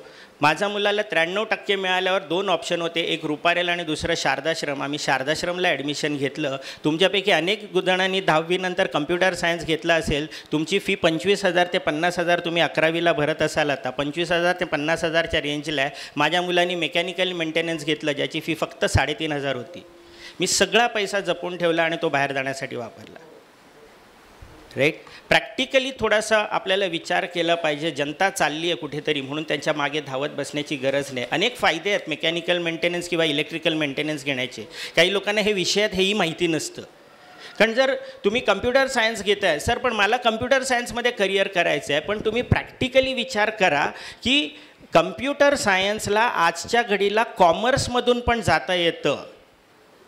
मी खोटं बोलत नाही आहे. मुंबईमध्ये कॉलेजेस आहेत, तुम्ही BCom किंवा आर्ट्स जरी केलेलं आहे तरी IT मध्ये जाऊ शकता. मग का तो अट्टाहास करायचा, पैसे का खर्च करायचे एवढे? तुमच्याकडे आपण ज्या परिस्थितीतून आलो, तुमच्याकडे असतीलही पैसे. मी असं म्हणत नाही सर आहेत मग करायला काय, माझ्या बापाचा पैसा आहे, ठीक आहे ना, करा ना. पण गरज काय आहे? सो ते पैशाचं प्लॅनिंग करून जर तुम्ही व्यवस्थित वापर केला तर सगळ्या, कारण माझ्या 30 वर्षाच्या करिअरमध्ये साधारणपणे 15,000 विद्यार्थी मी शिकवलेत. 15,000 विद्यार्थ्यांमध्ये एकही विद्यार्थी असा नाही की ज्याला शिक्षण घ्यायचं होतं पण पैसे नाहीत म्हणून घेता आलेलं नाही. जर प्रॉपर प्लॅनिंग केलं तर सगळे मार्ग निघतात. तुमच्यापैकी जर कोणी JEE देत असेल तर JEEचा वापर तुम्ही इतर परीक्षांसाठी करू शकता, इतर गोष्टींसाठी करू शकता. त्या कुठल्या त्या समजून घ्या. JEEचा रिझल्ट तुमचा आला की फक्त तुम्ही इंजिनिअरिंगचा विचार करता. There is something called as technical entry scheme, TES. मी शब्द सांगतो हे गुगलसाठी तुम्हाला, कारण आत्ताच मी अर्ध्या तासात 1 तासात सगळं नाही तुम्हाला देऊ शकणार, पण हे गुगल करायला शब्द कीवर्ड्स घ्या. TES हा टेक्निकल एंट्री स्कीमचा जर बघितला तर भारत सरकारला आर्मीमध्ये किंवा डिफेन्समध्ये जे काही इंजिनियर आणि डॉक्टर लागतात ते बाहेरचे ते घेत नाहीत. डॉक्टर कुठे तयार होतात भारत सरकारचे? तर AFMC जे पुण्याला आहे, आर्म फोर्स मेडिकल कॉलेज. आणि ज्यांना इंजिनियर त्यांना पाहिजे आहेत ते टेक्निकल एंट्री स्कीमच्या थ्रू घेतात. त्याला TES असं म्हटलं जातं. तर टेक्निकल एंट्री स्कीमचं जर तुम्ही तिथे JEEची परीक्षा देऊन तो रिझल्ट तिथे वापरलात तर तुम्हाला डायरेक्ट शिकवतात, इंडियन गव्हर्नमेंट शिकवतं तुम्हाला. तुमचा सगळा खर्च सरकार जबाबदारी घेतं. तुम्हाला एकही पैसा खर्च करत नाही, वरनं तुम्हाला स्टायपेंड्स देत असतं. आणि त्याही पलीकडे जाऊन आपण आज प्लेसमेंट म्हणतो आहे, तर प्लेसमेंट भारत सरकारची मिळते. तुम्ही डायरेक्ट, मी जर बाहेरून इंजिनियर झालो तर मी फक्त इंजिनियर, किंवा बाहेरून डॉक्टर झालो तर मी फक्त DR म्हणून डॉक्टर म्हणून लावतो माझ्या नावापुढे. पण जर तुम्ही डिफेन्समधून AFMCमधून डॉक्टर झालात तर लेफ्टनंट कमांडर आणि डॉक्टर हे तुम्ही पदवी लावता तुमच्या नावापुढे. तर ह्या संधी उपलब्ध आहेत. तुम्हाला रेल्वे इंजिनिअरिंग नावाचा प्रकार एक आहे, हा बऱ्याच मुलांना माहिती नसतो. पूर्वी SCRA नावाची एक परीक्षा होती, स्पेशल क्लास रेल्वे अप्रेंटिस नावाची एक परीक्षा होती. ही परीक्षा जर तुम्ही पास केली तर तुम्ही JEEची तयारी करता तर ही परीक्षा द्यायला हरकत नाही. ही परीक्षा जर तुम्ही पास केली, स्पेशल क्लास रेल्वे अप्रेंटिस, तर तुम्हाला रेल्वे इंजिनिअरिंग जे भारत सरकारचा उपक्रम आहे, पूर्ण शिक्षण मोफत, त्यावर तुम्हाला 9,000 रुपयाची स्टायपेंड दर महिन्याला सरकार देतं तुम्हाला. स्टायपेंड म्हणजे आपल्याला पॉकेट मनी आपण म्हणू शकतो, त्याच्यासाठी आपण स्टायपेंड तुम्हाला सरकार देतं. आणि त्याहून महत्त्वाचं, रेल्वेजमध्ये तुमचा जॉब पक्का असतो. राईट. आत्ता SCRA काही काळापुरती बंद केली, म्हणजे 2016 नंतर ही परीक्षा झालेली नाही. पण नाव बदलून RRB, जर railway recruitment board RRB search करायचं, RRB सर्च केलं तर रेल्वे रिक्रुटमेंट बोर्डच्या अंडर अजून तिथे ह्याच गोष्टी JEE थ्रू तुम्ही जाऊ शकता. तुम्ही JEE आणि नीटची परीक्षा किंवा तयारी करताय. आता बघा आपल्याकडे महाराष्ट्रामध्ये खास करून दोन गोष्टी आपल्याला दिसतात.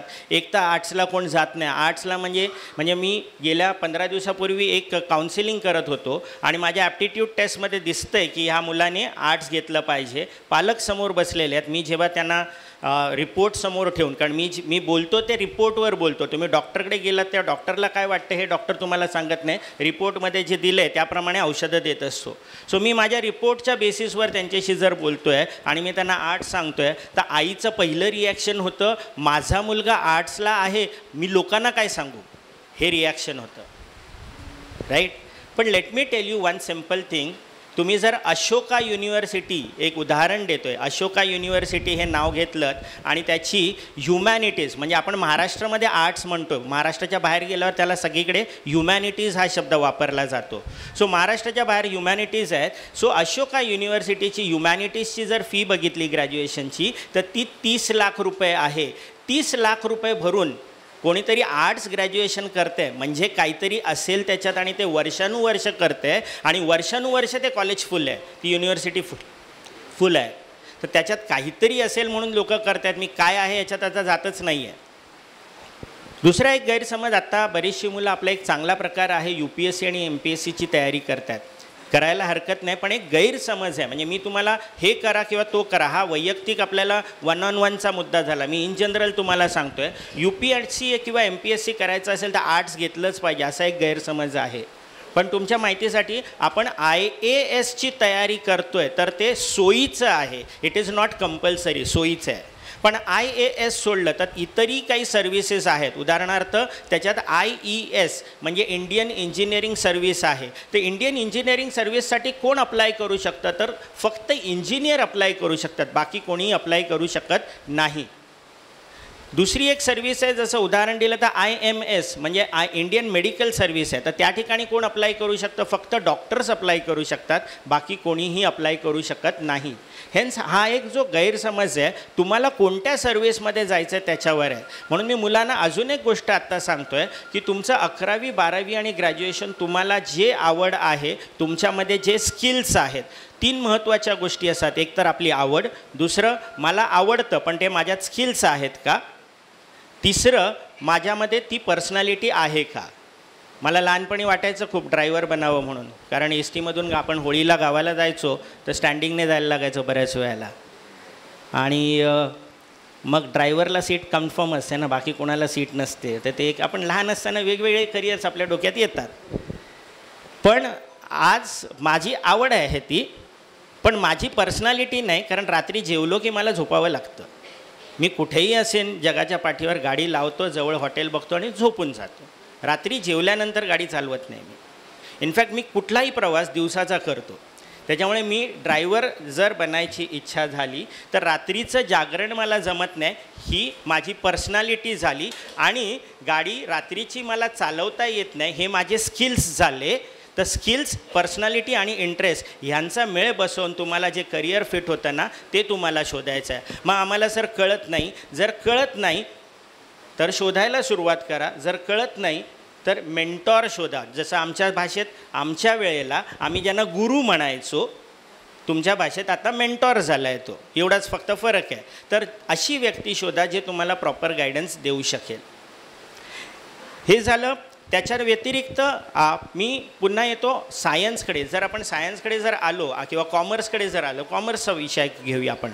कॉमर्समध्ये बऱ्याच वेळेला जुन्या लोकांना आपल्याला काय होतं, कॉमर्स झालं, 12वी झालं की आपण काय करायचो, CA, CS आणि ICW हे 3च आपल्यासाठी विषय होते. पण कॉमर्स पण आत्ता सायन्सप्रमाणे वास्ट होत चाललं आहे, आर्ट्स पण आता वास्ट होत चाललं आहे. अनेक संधी उपलब्ध आहेत. उदाहरणार्थ कॉमर्सला MBA हा खरं म्हणजे कॉमर्सचा कोर सब्जेक्ट आहे. MBA करणारे कोण असले पाहिजेत, कॉमर्सची लोकं असली पाहिजेत. पण अनफॉर्च्युनेटली इंजिनियर्स एवढे हुशार असतात की ते MBAच्या एक परीक्षा अगदी आरामात पास करतात. आणि म्हणून तुम्ही बघितलं असेल तर MBAला जाणारे इंजिनियर्स भरपूर असतात. मुळात परत जर MBAचा विचार केला तर MBA कोणी करतात, ज्यांनी ग्रॅज्युएशन केलेलं आहे. मग ते तू सायन्समध्ये असू दे, कॉमर्समध्ये असू दे, नाही तर आर्ट्समध्ये असू दे, ते लोक MBA करू शकतात. ओके. पूर्वीचा ट्रेंड असा होता की आधी ग्रॅज्युएशन करायचं मग MBA करायचं. जसं आपण इंजिनिअरिंगसाठी IITचा विचार करतो तसं MBAसाठी IIM आहेत. भारत सरकारचा उपक्रम आहे. सर्वोच्च संस्था म्हणजे IIMमध्ये शिकलेला विद्यार्थी कधीच भारतात नोकरीला राहत नाही. हे आपलं दुर्दैव आहे. अनफॉर्च्युनेटली भारत सरकार IITs आणि IIMsवर बराच खर्च करतं, पण तेच विद्यार्थी भारतासाठी काहीच करत नाही आहेत. मी इन जनरल बोलतो आहे, सगळेच आहेत असं नाही म्हणत आहे, त्याच्यामुळे त्याचा चुकीचा समज करून घेऊ नका.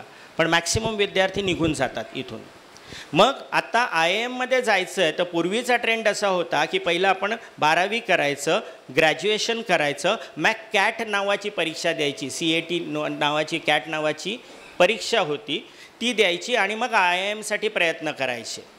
किंवा दुसरा भाग IIM नाही मिळालं तर CET द्यायची, महाराष्ट्राची पण CET आहे, आणि इतर कॉलेजेससाठी प्रयत्न करायचे. ही ट्रेंड होतं पूर्वी. पण आत्ता खास करून हे 10वीचे विद्यार्थी आहेत त्यांच्या उपयोगाची ही माहिती. जर तुम्हाला माहिती आहे की मला BBA किंवा MBA करायचं आहे पुढे जाऊन, तर IP-MAT नावाची एक्झाम आहे. आता IIMsनी काय केलं, तुम्ही ग्रॅज्युएशन नंतर येणारच आहात मारामारी करून, तर तुम्ही आत्ता काय करा, 12वी नंतर डायरेक्ट आमच्याकडे या. तुम्हाला MBAच करायचं आहे ना, तर तुम्ही BBA करा आणि MBA करा. BBA + MBA इंटिग्रेटेड कोर्स चालू केले. मग त्याच्यासाठी परीक्षा काय आहे, IP-MAT, IPMAT. IPMचा फुल फॉर्म आहे integrated program for management, integrated program for management aptitude test असं त्याचं फुल फॉर्म आहे. मग त्यांनी काय केलं, 12वी नंतर जसे ती मुलं JEE देत आहेत, नीट देत आहेत, CET देत आहेत, तसं तुम्ही IP-MAT द्या.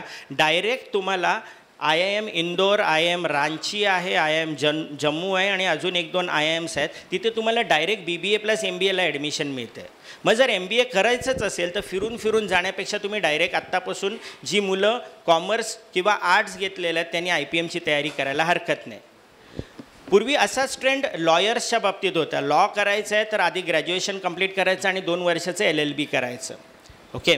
आत्ता काय आहे, तुम्ही 12वी नंतर CLAT नावाची परीक्षा आहे, CLAT, CLAT नावाची परीक्षा आहे. तुमच्या मेंदूत, तुमच्या डोक्यात जर फिक्स आहे की मला लॉयर बनायचंच आहे, तर इकडे तिकडे भटकत बसू नका. 11वी 12वी तुम्हाला जे करायचं आहे ते करा आणि मग तुम्ही CLATची परीक्षा द्या 12वी झाल्या. त्याने काय होईल, तुम्हाला डायरेक्ट BA LLB किंवा BCom LLB. पूर्वी तुम्ही जर लॉयर्सच्या पाट्या बघितल्या असेल तर तिथे लिहिलेलं असतं MCom LLB, BCom LLB, BA LLB. आता पूर्वी काय व्हायचं, आपण BCom करायचं मग LLB करायचं. तुम्हाला जर जायचंच आहे तर 12वी नंतर सरळ जा आणि तुम्हाला तिथे चॉईस मिळतो, BA LLB, BCom LLB किंवा काही ठिकाणी BSc LLB पण आहे. ओके. डिझाईन नावाचं एक चांगलं करिअर पुढे येतं आहे. डिझाईन, ज्याला खास करून प्रोडक्ट डिझाईन नावाचा प्रकार आहे. कारण तुम्ही जे सगळं बघता, तुमच्या हातात जर आता रायटिंग पॅड आहे तो पण एक प्रोडक्ट आहे, त्याचं डिझाईन कसं असलं पाहिजे. तुमच्या हातात जर पेन आहे तर तो एक प्रोडक्ट आहे. तुमच्या हातात जर मोबाईल आहे तर तो एक प्रोडक्ट आहे. तुम्ही घातलेले कपडे आहेत तो एक प्रोडक्ट आहे. त्याचं पॅकिंग तो एक प्रोडक्ट आहे. सगळे प्रोडक्ट आहेत. आता या प्रोडक्टचं डिझायनिंगचं खूप चांगलं करिअर पुढे येतं आहे. डिझाईन म्हटल्यानंतर पूर्वी परत एक असा ट्रेंड होता की फक्त आपण विचार करतो इदर ड्रॉइंगचा किंवा जास्तीत जास्त फॅशन याचा विचार करतो, फॅशन डिझाईन. पण प्रोडक्ट डिझाईन आहे, त्याच्या व्यतिरिक्त अनेक कोर्सेस उपलब्ध झालेले आहेत. त्याचा थोडा शोध घ्यायचा विचार करा, ज्यांचं आर्ट चांगलं आहे. आता आर्ट आणि आर्ट्स ह्याच्यात फरक आहे, म्हणून आपल्याकडे कन्फ्युजन होतं. अनेक वेळेला मुलांना आर्ट्स म्हणजेच आर्ट वाटतं, त्याचा आणि ह्याचा काही संबंध नाही. म्हणून मी मगाशी म्हटलं आर्ट्सला महाराष्ट्राच्या बाहेर ह्युमॅनिटीज म्हटलं जातं. तर ह्युमॅनिटीज वेगळं आहे आणि आर्ट वेगळं आहे. तर आर्टमध्ये पण करिअर आहे. ओके. त्या करिअरचा शोध घ्यायचा विचार करा. कॉमर्समध्ये आत्ता CA CS आणि हे आहेच, पण त्याच्या व्यतिरिक्त मी नेहमी सांगतो की बॅकअप प्लॅन खिशात ठेवायचे, बॅकअप प्लॅन तयार ठेवायचे आपल्याला. की जे लोक JEE करतात त्यांना बॅकअप प्लॅन CET आहे, राईट. तसंच जर तुम्ही CAचा अभ्यास करताय, ओके, तर तुम्हाला CMA नावाचा कोर्स आहे, कॉस्ट अँड मॅनेजमेंट अकाउंटन्सी असं काहीतरी त्याचा फुल फॉर्म आहे. किंवा अजून एक कोर्स आलेला आहे, कारण तुम्ही CAचं रिझल्ट बघताय. आज गेल्याच आठवड्यात CAचा रिझल्ट लागलेला आहे. CA फाउंडेशनचा पण रिझल्ट लागला, आय थिंक इंटरचा पण, सगळ्यांचे रिझल्ट लागलेले आहेत. CA फायनलचा रिझल्ट हा साधारणपणे 5 ते 7% वर्षभरात रिझल्ट लागतं, एवढं कठीण असतं. मग आता त्याला दुसरं 2 चॉईसेस उपलब्ध आहेत. एक CPA नावाचा कोर्स आहे, म्हणजे आपण ज्याला CA भारतात म्हणतो त्याला अमेरिकेत CPA म्हणतात. आणि मग मला अमेरिकेत जायला पाहिजे का? तर नाही, बिलकुल नाही, तुम्ही इथून परीक्षा देऊ शकता. तिसरं तुम्हाला अजून एक आहे ACCA नावाचा कोर्स आहे. ACCA नावाचा कोर्स आहे. इनफॅक्ट ज्या लोकांनी CA, आता गंमत अशी आहे की कॉम्पिटिशन असं वाढत चाललं की जे लोक CA बनतात ते पण ACCAची परीक्षा देतात. ACCA हा सिमिलर टू CA आहे, पण हा ब्रिटिश UK कोर्स आहे आणि तो तुम्ही भारतात राहून करू शकता, तुम्हाला कुठेही बाहेर जायची गरज नाही. आणि जर तुम्ही ACCA कंप्लीट केलं, जसं तुम्ही CA सायमल्टेनियसली फाउंडेशन इंटर वगैरे करताय, तर त्याचा ACCAचा पासिंग पर्सेंटेज जो आहे तो 40% आहे ॲज कम्पेअर्ड टू 7%, राईट. आणि ACCAचा ॲडव्हान्टेज काय आहे? ACCA जर तुम्ही झालात तर 180 देश नोकरीसाठी तुमच्यासाठी दरवाजे ओपन करतात. 180 देश या जगातले ACCAचा कोर्स एक्सेप्ट करतात. इनफॅक्ट तुम्ही CA जरी झालेला असाल आणि USला गेलात तर तुम्हाला तिथे परत सर्टिफिकेशन्स करावे लागतात. आता एक भाग असा येतो की सर इंजिनिअरिंग करायचं आहे, 12वी झालेले विद्यार्थी इंजिनिअरिंग करायचं कोणतं करू, हा एक कधी बऱ्याच वेळेला, किंवा इथे 10वीच्या विद्यार्थ्यांना आत्ताच सांगतो की आत्ता ते AI आलं आहे, ML आलं आहे, डेटा सायन्स आलं आहे वगैरे वगैरे, सगळे हे छान नावं आहेत. तुम्ही जर AIची कॉलेजेस बघितली, आता जवळजवळ सगळ्या कॉलेजेसमध्ये AI आहे, ओके. पण जर 3 वर्षापूर्वी बघितलं असतं तर AI कुठल्या कॉलेजमध्ये नव्हतं. सो मागणी वाढली, डिमांड वाढलं आहे, त्याच्यामुळे सप्लाय चालू आहे. पण गंमत असं आहे की तो सिलेबस साधारणपणे सारखाच असतो सगळ्यांचा. जो CSचा सिलेबस आहे तोच साधारण, ITचा सिलेबस आहे तोच साधारण सेम असतो. त्याच्यामुळे फक्त तुम्ही AIसाठी जाता, डिमांड वाढवला जातो, फीज वाढवली जाते, तुमच्याकडनं फीज येतात.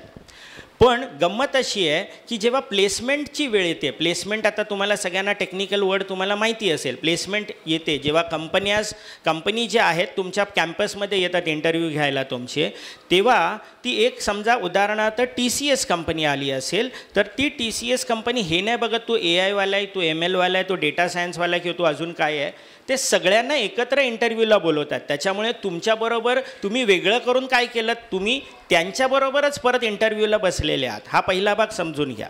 त्याच्यामुळे प्रॅक्टिकली टेक्निकली जे कॅम्पस होतात ते सगळ्यांचे एकत्र होतात, वेगवेगळे होत नाहीत. हा एक मुद्दा समजून घ्या.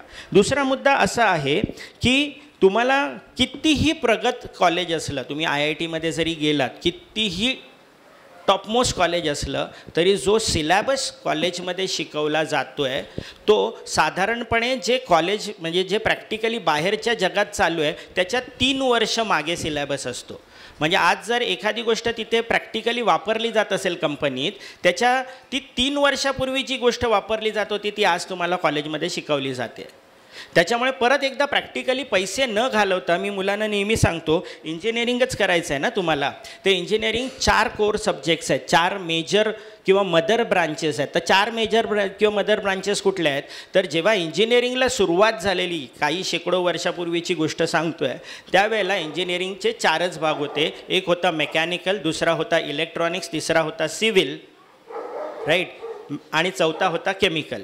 मेकॅनिकल, इलेक्ट्रॉनिक्स, सिव्हिल आणि केमिकल हे 4च होते, त्याच्या व्यतिरिक्त काही नव्हतं. त्याच्यानंतर हळूहळू त्या इलेक्ट्रॉनिक्समधून कम्प्युटर सायन्स आलं, कम्प्युटर सायन्समधून IT आलं, ITच्या नंतर AI आलं, ML आलं, डेटा सायन्स आलं, आणि अजून काही काही येतं आहे, चालूच आहे काम.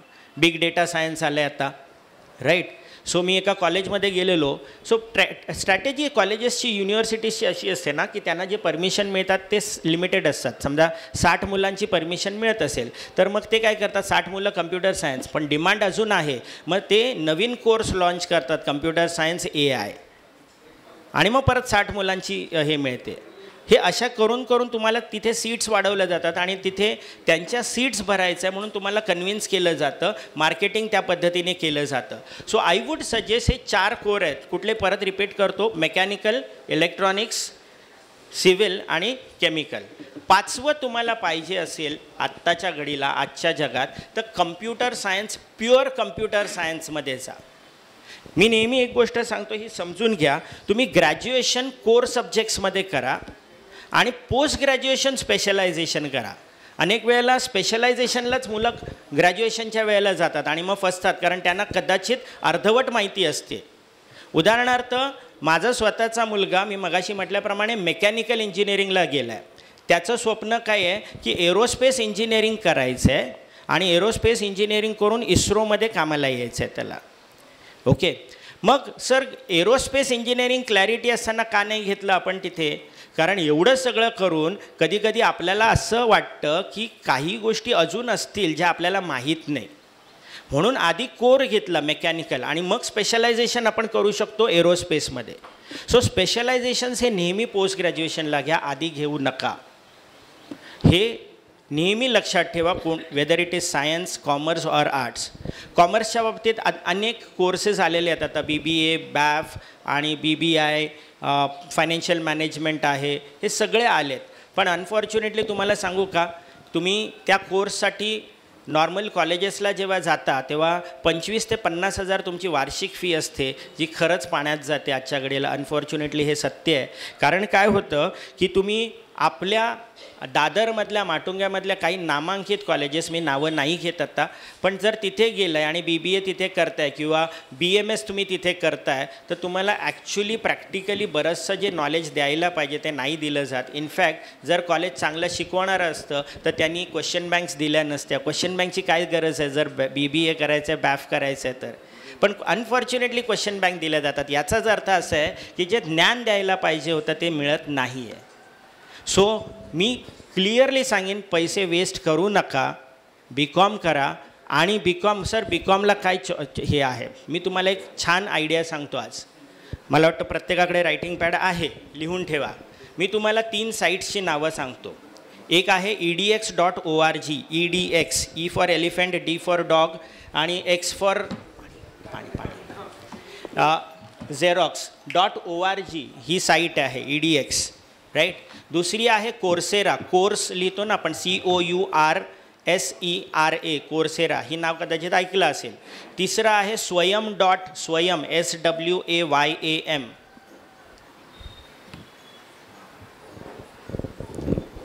swayam.gov.in. ह्या 3 साईट्स आहेत. आता या तिन्ही साईट्सची गंमत अशी आहे, तुम्ही कॉमर्स करा, बेसिक सायन्स करा, पण तुम्ही तुमचे स्किल्स डेव्हलप करत राहा. मी सुरुवातीला तुम्हाला सांगितलं करिअर निवडताना 3 गोष्टी महत्त्वाच्या आहेत. एक तर तुमची पर्सनॅलिटी, दुसरं तुमची आवड आणि तिसरं तुमचे स्किल्स. तर BCom करा, स्किल्स डेव्हलप करत राहा. स्किल्स डेव्हलप करण्यासाठी तुम्ही बघितलं असेल तुमच्या घरात एखादा मोठा भाऊ बहीण असेल, त्यांनी पूर्ण इंजिनिअरिंग केलेलं आहे, त्यांनी कदाचित मेडिसिन केलेलं आहे, पण त्याचं परत शिक्षण चालूच आहे. तो भले कम्प्युटर सायन्स इंजिनियर, पण त्याला काहीतरी डेव्हलप करावंच लागतं, नवीन कोर्सेस करावे लागतात. ते तुम्ही आत्तापासून 12वी नंतर करायला घ्या. आता या तिन्ही साईट्सवर गंमत अशी आहे, त्यातली पहिली साईट जी EDS नावाची साईट सांगली, ही इंटरनॅशनल साईट्स आहे.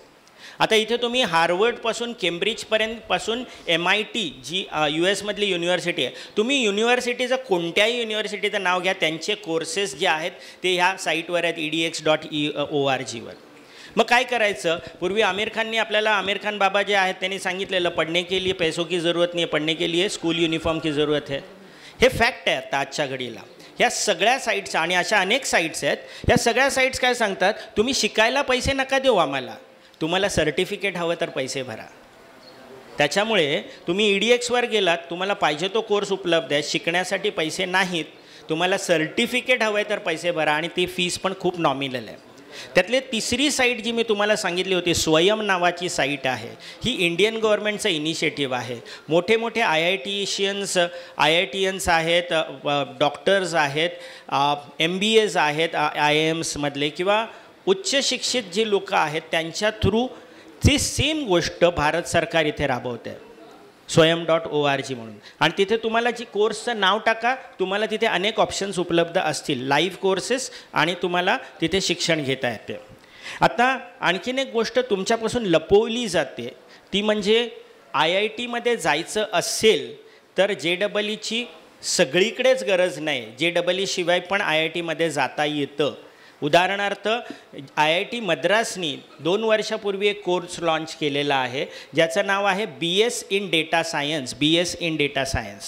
BS म्हणजे बॅचलर ऑफ सायन्स, म्हणजे अमेरिकेत जी डिग्री मिळते ती आपल्याला BE BTech नाही मिळत, तिथे BS, म्हणजे माझ्या मुलाला पण BSचीच डिग्री मिळणार.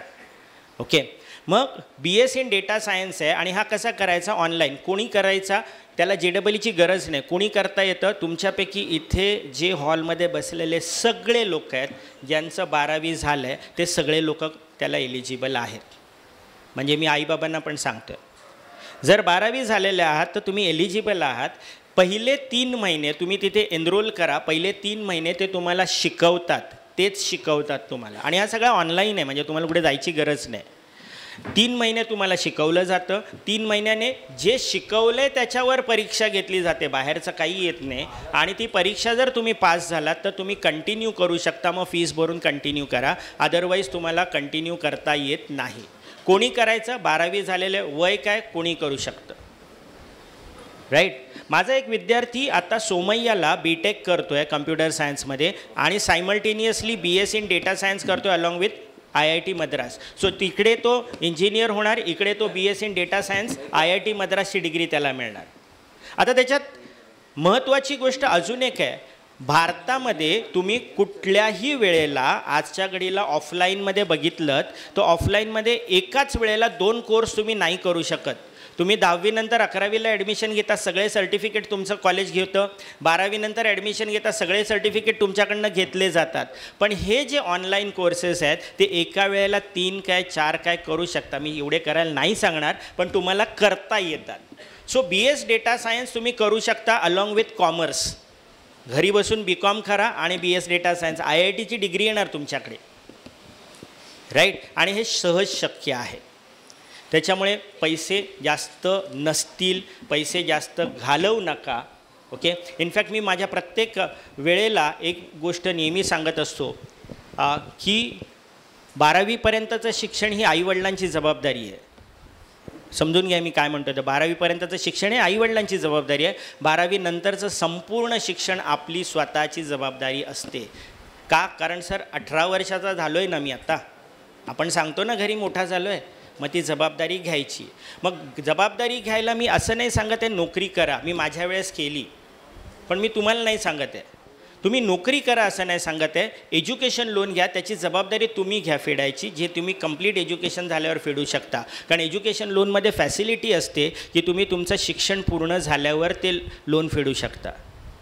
माहिती तुम्हाला हवी असेल तर सुधीरदादा कदम मगाशी होते, ते स्वतः बँकेत आहेत, ते एज्युकेशन लोन तुम्हाला चांगली माहिती देतील.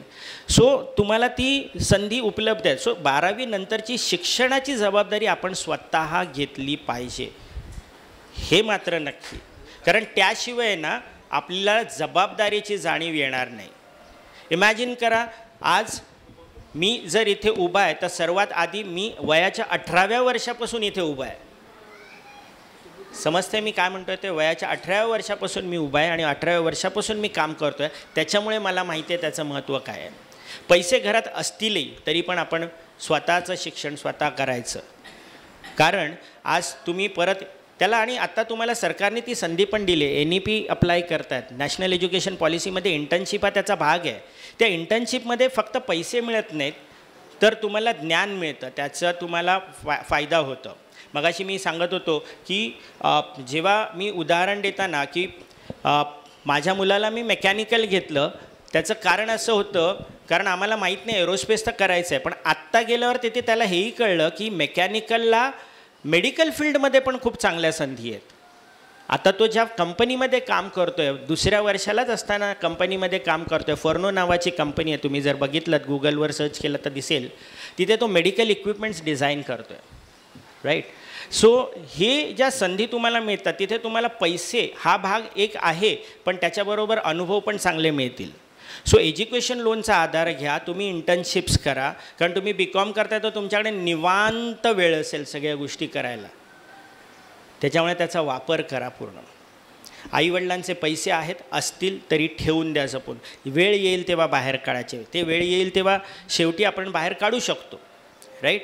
पण हे 10वी आणि 12वीच्या वेळेला जो खर्च होतो आहे ना, मी अनेक मुलांना जेव्हा सांगतो कम्प्युटर सायन्स नको घेऊ, 25,000 ते 50,000 फी माझ्याकडे येतात क्लासमध्ये. माझी या विभागामधली सर्वात कमी फी मी घेतो क्लासची.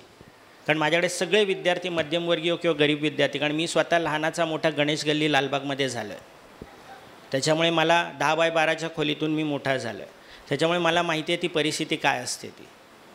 त्याच्यामुळे इथे त्यांना क्लासला भरायला फी नसते, पण मुलगा हट्टात घेऊन बसतो की कम्प्युटर सायन्स पाहिजे, आणि मग तो एखाद्या इथल्या दादरच्या कॉलेजला जातो. 40,000 रुपये एका वर्षाची फी आहे. मी त्यांना सांगतो ती बाबा पैसे वाचव, एक कम्प्युटर घे ना घरात पाहिजे तर, त्याच्यावर जास्त शिक्षण घेता येईल तुला. कारण आज जे कम्प्युटर सायन्समध्ये शिकवतात 11वी 12वीला, तो 15 वर्षापूर्वी पण सिलेबस तोच होता. आजही 80-85 आणि 80-86 शिकवत आहेत. जे लोक 12वी सायन्स झाले असतील, कम्प्युटर सायन्स असतील, त्यांना कळेल मी 80-85 आणि 80-86 काय बोलतो आहे ते. तर तेच शिकवलं जातं आहे. सो त्याच्यातनं अपग्रेडेशन होत नाही. आणि तुम्हाला लक्षात घ्या ना, 12वी नंतर इंजिनिअरिंगला बायो झालेला विद्यार्थी पण कम्प्युटर सायन्स करू शकतो आहे ना. त्या संधी उपलब्ध आहेत, तर कशाला एवढा खर्च करायचा पैसे. इवन सब्जेक्ट सिलेक्शन, आता 12वीचे 10वी झालेले मुलं आहेत, सब्जेक्ट कोणता सिलेक्ट करायचं आहे तेही बऱ्याच मुलांना माहिती नसतं. तर ते सब्जेक्ट कोणते सिलेक्ट करायचे आहेत 11वी 12वीला ते समजून घ्या. माझ्याकडे आल्यावर मी पहिले एका पेपरवर लिहून देतो की हे सब्जेक्ट तुझे सिलेक्ट करायचे आहेत तुला. कारण आता एक परवा मुलीचा मला फोन आला, दुसऱ्यांच्या थ्रू कोणातरी फोन आला, तिने सब्जेक्ट घेतले, तिला माहिती नव्हतं तिने फॉर्म कुठला भरला आहे. फॉर्म आणि पहिलं जे प्रेफरन्स होतं ना ते कॉलेज भरलं, ते तुम्ही जर बघितलं असेल तर HSVC नावाचा एक प्रकार आहे. तुम्ही फॉर्म भरताना कुठेतरी बघितलं असेल तर. आता HSVC म्हणजे काय, तर जसं आपलं नॉर्मल हे असतं तसं वोकेशनल कोर्सेस पण 11वी 12वीला आहेत. तर तिला जायचं आहे IT मध्ये, पण सब्जेक्ट कुठले आहेत, मायक्रोबायोलॉजी आहे. तिला सायबर सिक्युरिटीला जायचं होतं, पण मायक्रोबायोलॉजी हा विषय काय संबंध आहे त्याचा, राईट. आणि एक मॅनेजमेंटचा विषय आहे, त्याला काही संबंध नाही. सो त्याच्यामुळे विषय समजून घ्या. आता मला वाटतं इथे सगळे बक्षीसपात्र विद्यार्थी आहेत, पण आईवडील आहेत, बक्षीसपात्र विद्यार्थी तुम्ही जरी असेल तरी एक मस्त गोष्ट आज सांगतो तुम्हाला, की प्रश्न असा असेल की सर तुम्ही जे शिकणारे विद्यार्थी आहेत त्यांच्यासाठी बरंच सांगितलं, तर आमचा मुलगा व्यवस्थित अभ्यासात नाही आहे, तर काय करायचं. तर आजच्या घडीला तुम्ही बघितलं तर डिप्लोमा इन हॉटेल मॅनेजमेंट आहेत बऱ्याच ठिकाणी, 1 वर्षाचा डिप्लोमा आहेत. किंवा तुम्ही इथे जर गेलं तर आमच्याकडे दादर केटरिंग कॉलेज आहे, भारत सरकारचा उपक्रम आहे पूर्णपणे. 18 ते 35 या वयोगटातले जी लोकं आहेत त्या मुलांना मोफत बेकरी कोर्स दिला जातो. तो इथपर्यंत दिला जातो की तुम्ही स्वतःची बेकरी ओपन करू शकता. त्याचप्रमाणे यावर्षी जर बघितलं असेल, महाराष्ट्र टाइम्सची बातमी आहे, IITवर ITI भारी, IITवर ITI भारी अशी बातमी होती. कारण ITI झालेल्या मुलाला 23 लाखाचं पॅकेज मिळालं. ITI झालेला 10वीपासून, म्हणजे जी कमी शिकणारी मुलं आहेत त्यांच्यासाठी हे. कारण आजच्या घडीला स्किल्ड वर्कर्स नाही आहेत, कमी होत आहेत. स्किल्ड वर्कर्स कमी होत आहेत भारतामध्ये, त्याच्यामुळे स्किल्ड वर्कर्सची गरज आहे. तर IIT न करता त्यांनी आणि आत्ता ही जी बातमी आहे, 550पेक्षा जास्त विद्यार्थी असे आहेत 90% अँड अबोव ज्यांनी ITIसाठी अप्लाय केलं आहे. 90%च्या वरचे ITIसाठी अप्लाय केलं आहे. आणि साधारणपणे 56 विद्यार्थी असे आहेत ज्यांना 95पेक्षा जास्त आहेत त्यांनी ITIसाठी अप्लाय केलं आहे. ओके. सो ह्या संधी उपलब्ध आहेत मुलींसाठी. दादरला कीर्ती कॉलेजजवळ तिकडे जर प्रभादेवीला गेलात तर मुलींसाठी स्पेशल ITI आहे, तर तिथे तुम्ही जाऊ शकता. आज जी टेक्नॉलॉजी वापरायचा जी पद्धत आहे तर ती जर तुम्ही शिकलात डायरेक्टली, मग ते कोणत्याही फील्डमध्ये असू शकतं, मेकॅनिकल असेल, इलेक्ट्रॉनिक्स असेल, इलेक्ट्रिकल असेल किंवा अकाउंटिंग असेल, काही असू शकतं. ह्या बऱ्याचशा संधी उपलब्ध आहेत ITIमध्ये पण, तर त्या संधीचा फायदा घ्या. हॉटेल मॅनेजमेंटमध्ये जे कोर्सेस आहेत, मी मगाशी तुम्हाला म्हटलं स्किल्स डेव्हलप करा, कारण तुम्ही स्किल्स डेव्हलप केलेत ना तर बऱ्याचशा गोष्टी तुमच्या चेंजेस होत जातील. आणि मगाशी सुधीरदादांनी एक गोष्ट सांगितली की संवाद साधायला शिका. संवाद जो आहे, सो 2 C फार महत्त्वाचे असतात. 2 C आयुष्यात फार महत्त्वाचे असतात, की एक असतो तो चेंज करत राहणं, कारण सगळ्या गोष्टी change is the only permanent thing असं तुम्ही कुठेतरी ऐकलं असेल. सो बदलत राहावं लागतं. परवाच मी एक छान हे बघितलं, एक फोटो माझ्याकडे आलेला आणि कोणीतरी व्हॉट्सॲप युनिव्हर्सिटी आपली असते त्याच्यातनं आलेला, पण गोष्ट छान होती. अमिताभ बच्चन त्याचा डॉन ह्या मूवीमधला त्या बाईकवर चालवताना दिसतो आहे. तर त्यांनी 3 त्यांनी मार्किंग केलेले होते. 3 चित्र त्यांनी सर्कल केलेले, एक अमिताभवर सर्कल केलेलं, एक ते चालवणारी बाईक आणि पाठीमागे कुठली तरी बस का काहीतरी होती त्याच्याकडे त्यांनी मार्किंग केलेलं होतं सर्कलनी आणि म्हटलेलं होतं की ह्यातल्या 2 गोष्टी ह्या पूर्वी पण टॉपच्या होत्या पण आज त्या नष्ट झाल्यात, कारण ती बाईक जी आहे ना त्या बाईकचं तंत्रज्ञान त्यांनी बदललं नाही, त्याच्यामुळे बाईक मार्केटमधून नेस्तानाबूत झाली. दुसरी गोष्ट पण अशीच नेस्तानाबूत झाली कारण त्यांनी बदल केला नाही स्वतःमध्ये. अमिताभ हा एकच माणूस असा आहे जो आजही सुपरस्टार आहे, कारण त्यांनी स्वतःला बदललं. त्यांनी कळलं त्याला की वय झालं आहे आपलं, आता मी हिरोचं काम नाही करू शकत पण कॅरेक्टर रोल मी स्ट्रॉंग करू शकतो. आज अमिताभ बच्चनसाठी आजही मूवीज लिहिले जातात त्यांना सेंटरला ठेवून, although he is not a main hero, right. So तुम्हाला बदल करता आला पाहिजे. आणि दुसरं जे आहे ना ते कम्युनिकेशन फार इम्पॉर्टंट आहे. आज आपलं महाराष्ट्राचं आराध्य दैवत जे आहे छत्रपती शिवाजी महाराज, संधी मिळाली तर सोडू नका, प्रत्येकाने एकदा तरी एक चरित्र वाचलं पाहिजे. तुम्ही म्हणाल सर मार्केटमध्ये एवढे लोकांनी लिहिलेली पुस्तकं आहेत, सगळी वाचा, सगळ्यांमध्ये फार छान छान लिहिलेलं आहे, कारण ते छानच आहे. तुम्ही कोणाचंही चरित्र कोणी लिहिलेलं वाचलं तरी छानच आहे. त्याच्यामुळे वाचायची संधी सोडू नका, कारण त्यांच्याकडे आपण फक्त ती मुद्रा बोटात घालून बाईकवर लावून वगैरे ते नाही, तर आपल्याला ते त्यांचं मी तुम्हाला सांगेन त्यांचं चरित्र जर 1% जरी आपल्यामध्ये आलं ना तरी आज आपला देश बदलून जाईल, एवढी त्यांच्यात हे होती. सो महाराजांनी कम्युनिकेशन म्हणजे काय, तर महाराजांनी एकच शब्द दिलेला, स्वराज्य हा एकच शब्द होता आणि त्यांनी सगळ्यांना एकत्र आणलं आणि मग जो इतिहास घडला तो सर्वांना माहिती आहे.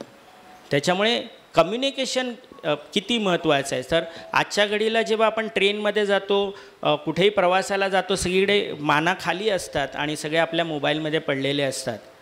तर ती पुस्तकांचं वाचन सुरुवात करा.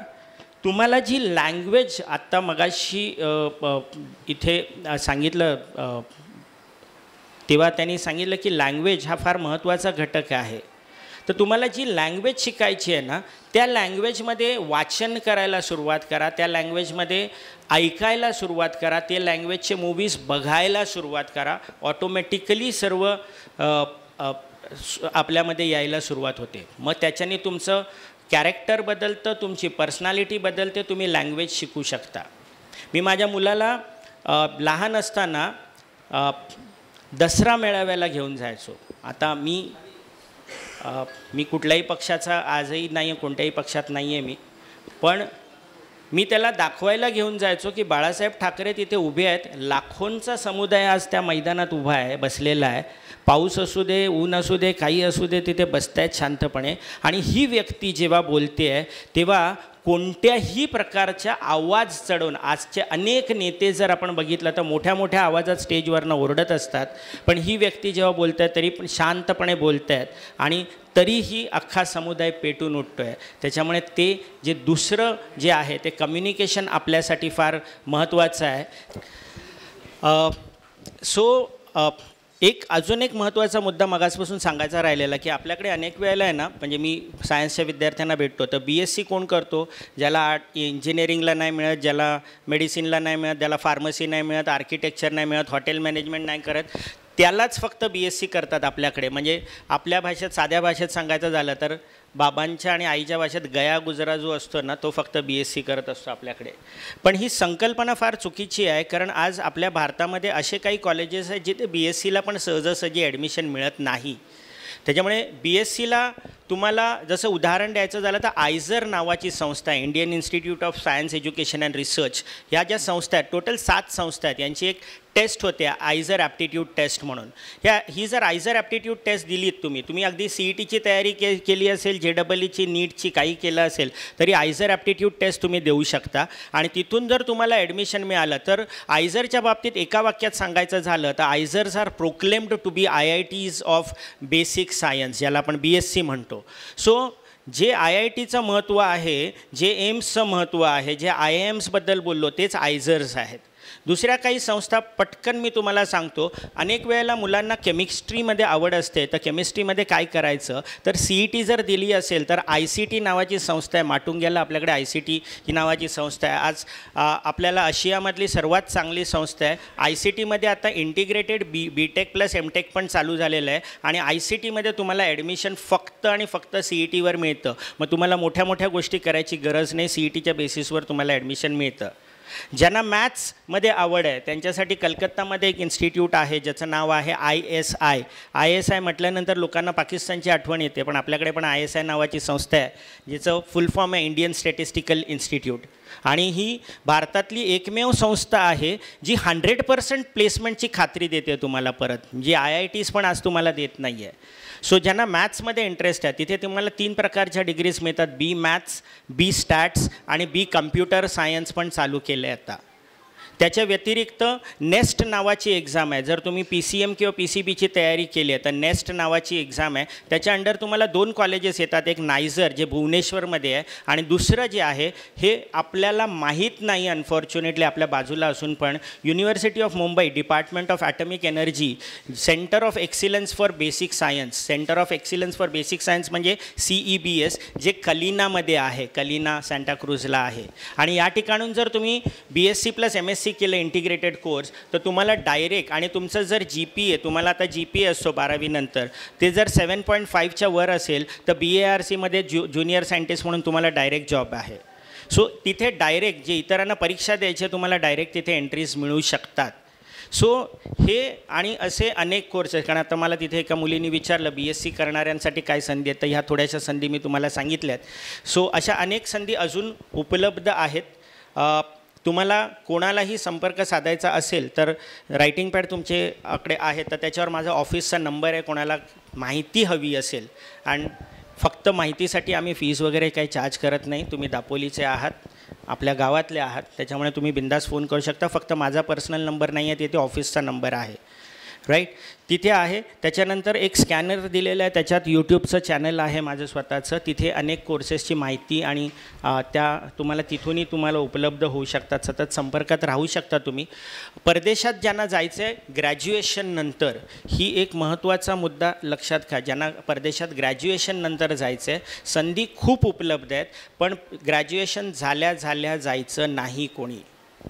ग्रॅज्युएशन झाल्यावर पहिलं किमान 2 वर्ष आपल्या इथे नोकरी करायची. 2 गोष्टी होतात जेव्हा तुम्ही मुंबईमध्ये नोकरी करता किंवा भारतामध्ये नोकरी करता तेव्हा. एक तर तुम्हाला तुमचे पैसे जमा करता येतात. 2 तुम्हाला कळतं ॲक्च्युली मार्केटमध्ये काय चालू आहे. कारण मग मुलं माझ्याकडे येतात, सर हा कोर्स घेऊ की हा कोर्स घेऊ. ते तू स्वतः जाऊन बघ, सायबर सिक्युरिटी पाहिजे की AI पाहिजे, ते तू स्वतः जाऊन बघ मार्केटमध्ये. सो तुम्हाला मार्केटमध्ये ॲक्च्युअल काय झालं आहे ते मिळतं. आणि तिसरं महत्त्वाचं गोष्ट आहे, तुम्ही जेव्हा परदेशात जाता तेव्हा तुमचा अनुभव काउंट होतो. जेव्हा शिक्षणाला जाता तेव्हा अनुभव काउंट होतो. आजही परत एकदा शेवटचं सांगेन, परदेशात जायचं आहे तर मला नेहमी सांगतो 12वी नंतरच जा. ग्रॅज्युएशन नंतर थोड्याशा डिफिकल्टीज येत आहेत आत्ताच्या घडीला. सो 12वी नंतर जा, life will be very simple. Okay, मी आता इथेच थांबतो आहे. वेळ झालेली आपल्याला. तुमचा सर्वांचा बक्षीस समारंभ आहे, त्याच्यामुळे तुमच्यासाठी आनंदाचा क्षण आहे, तो आनंद लुटला पाहिजे तुम्ही. मी सर्वप्रथम इथे दापोली तालुक्यातले सर्व जे पदाधिकारी इथे जे उपस्थित आहेत त्यांचा आभार मानतो. योगेशदादा कदम वहिनी आलेल्या आहेत, त्यांचे आभार मानतो, कारण त्यांच्यामुळे मला इथे येता आलं. आणि सर्वात महत्त्वाचं म्हणजे तुम्ही इथे आलात आणि शांतपणे ऐकून घेतलंत पूर्णपणे. आय होप तुमच्या आयुष्यात थोडासा तरी फरक पडला असेल किंवा पडेल. आणि कधीही आयुष्यात गरज पडली तर मला बिनधास्त फोन करा. धन्यवाद सर्वांचे. Thank you very much.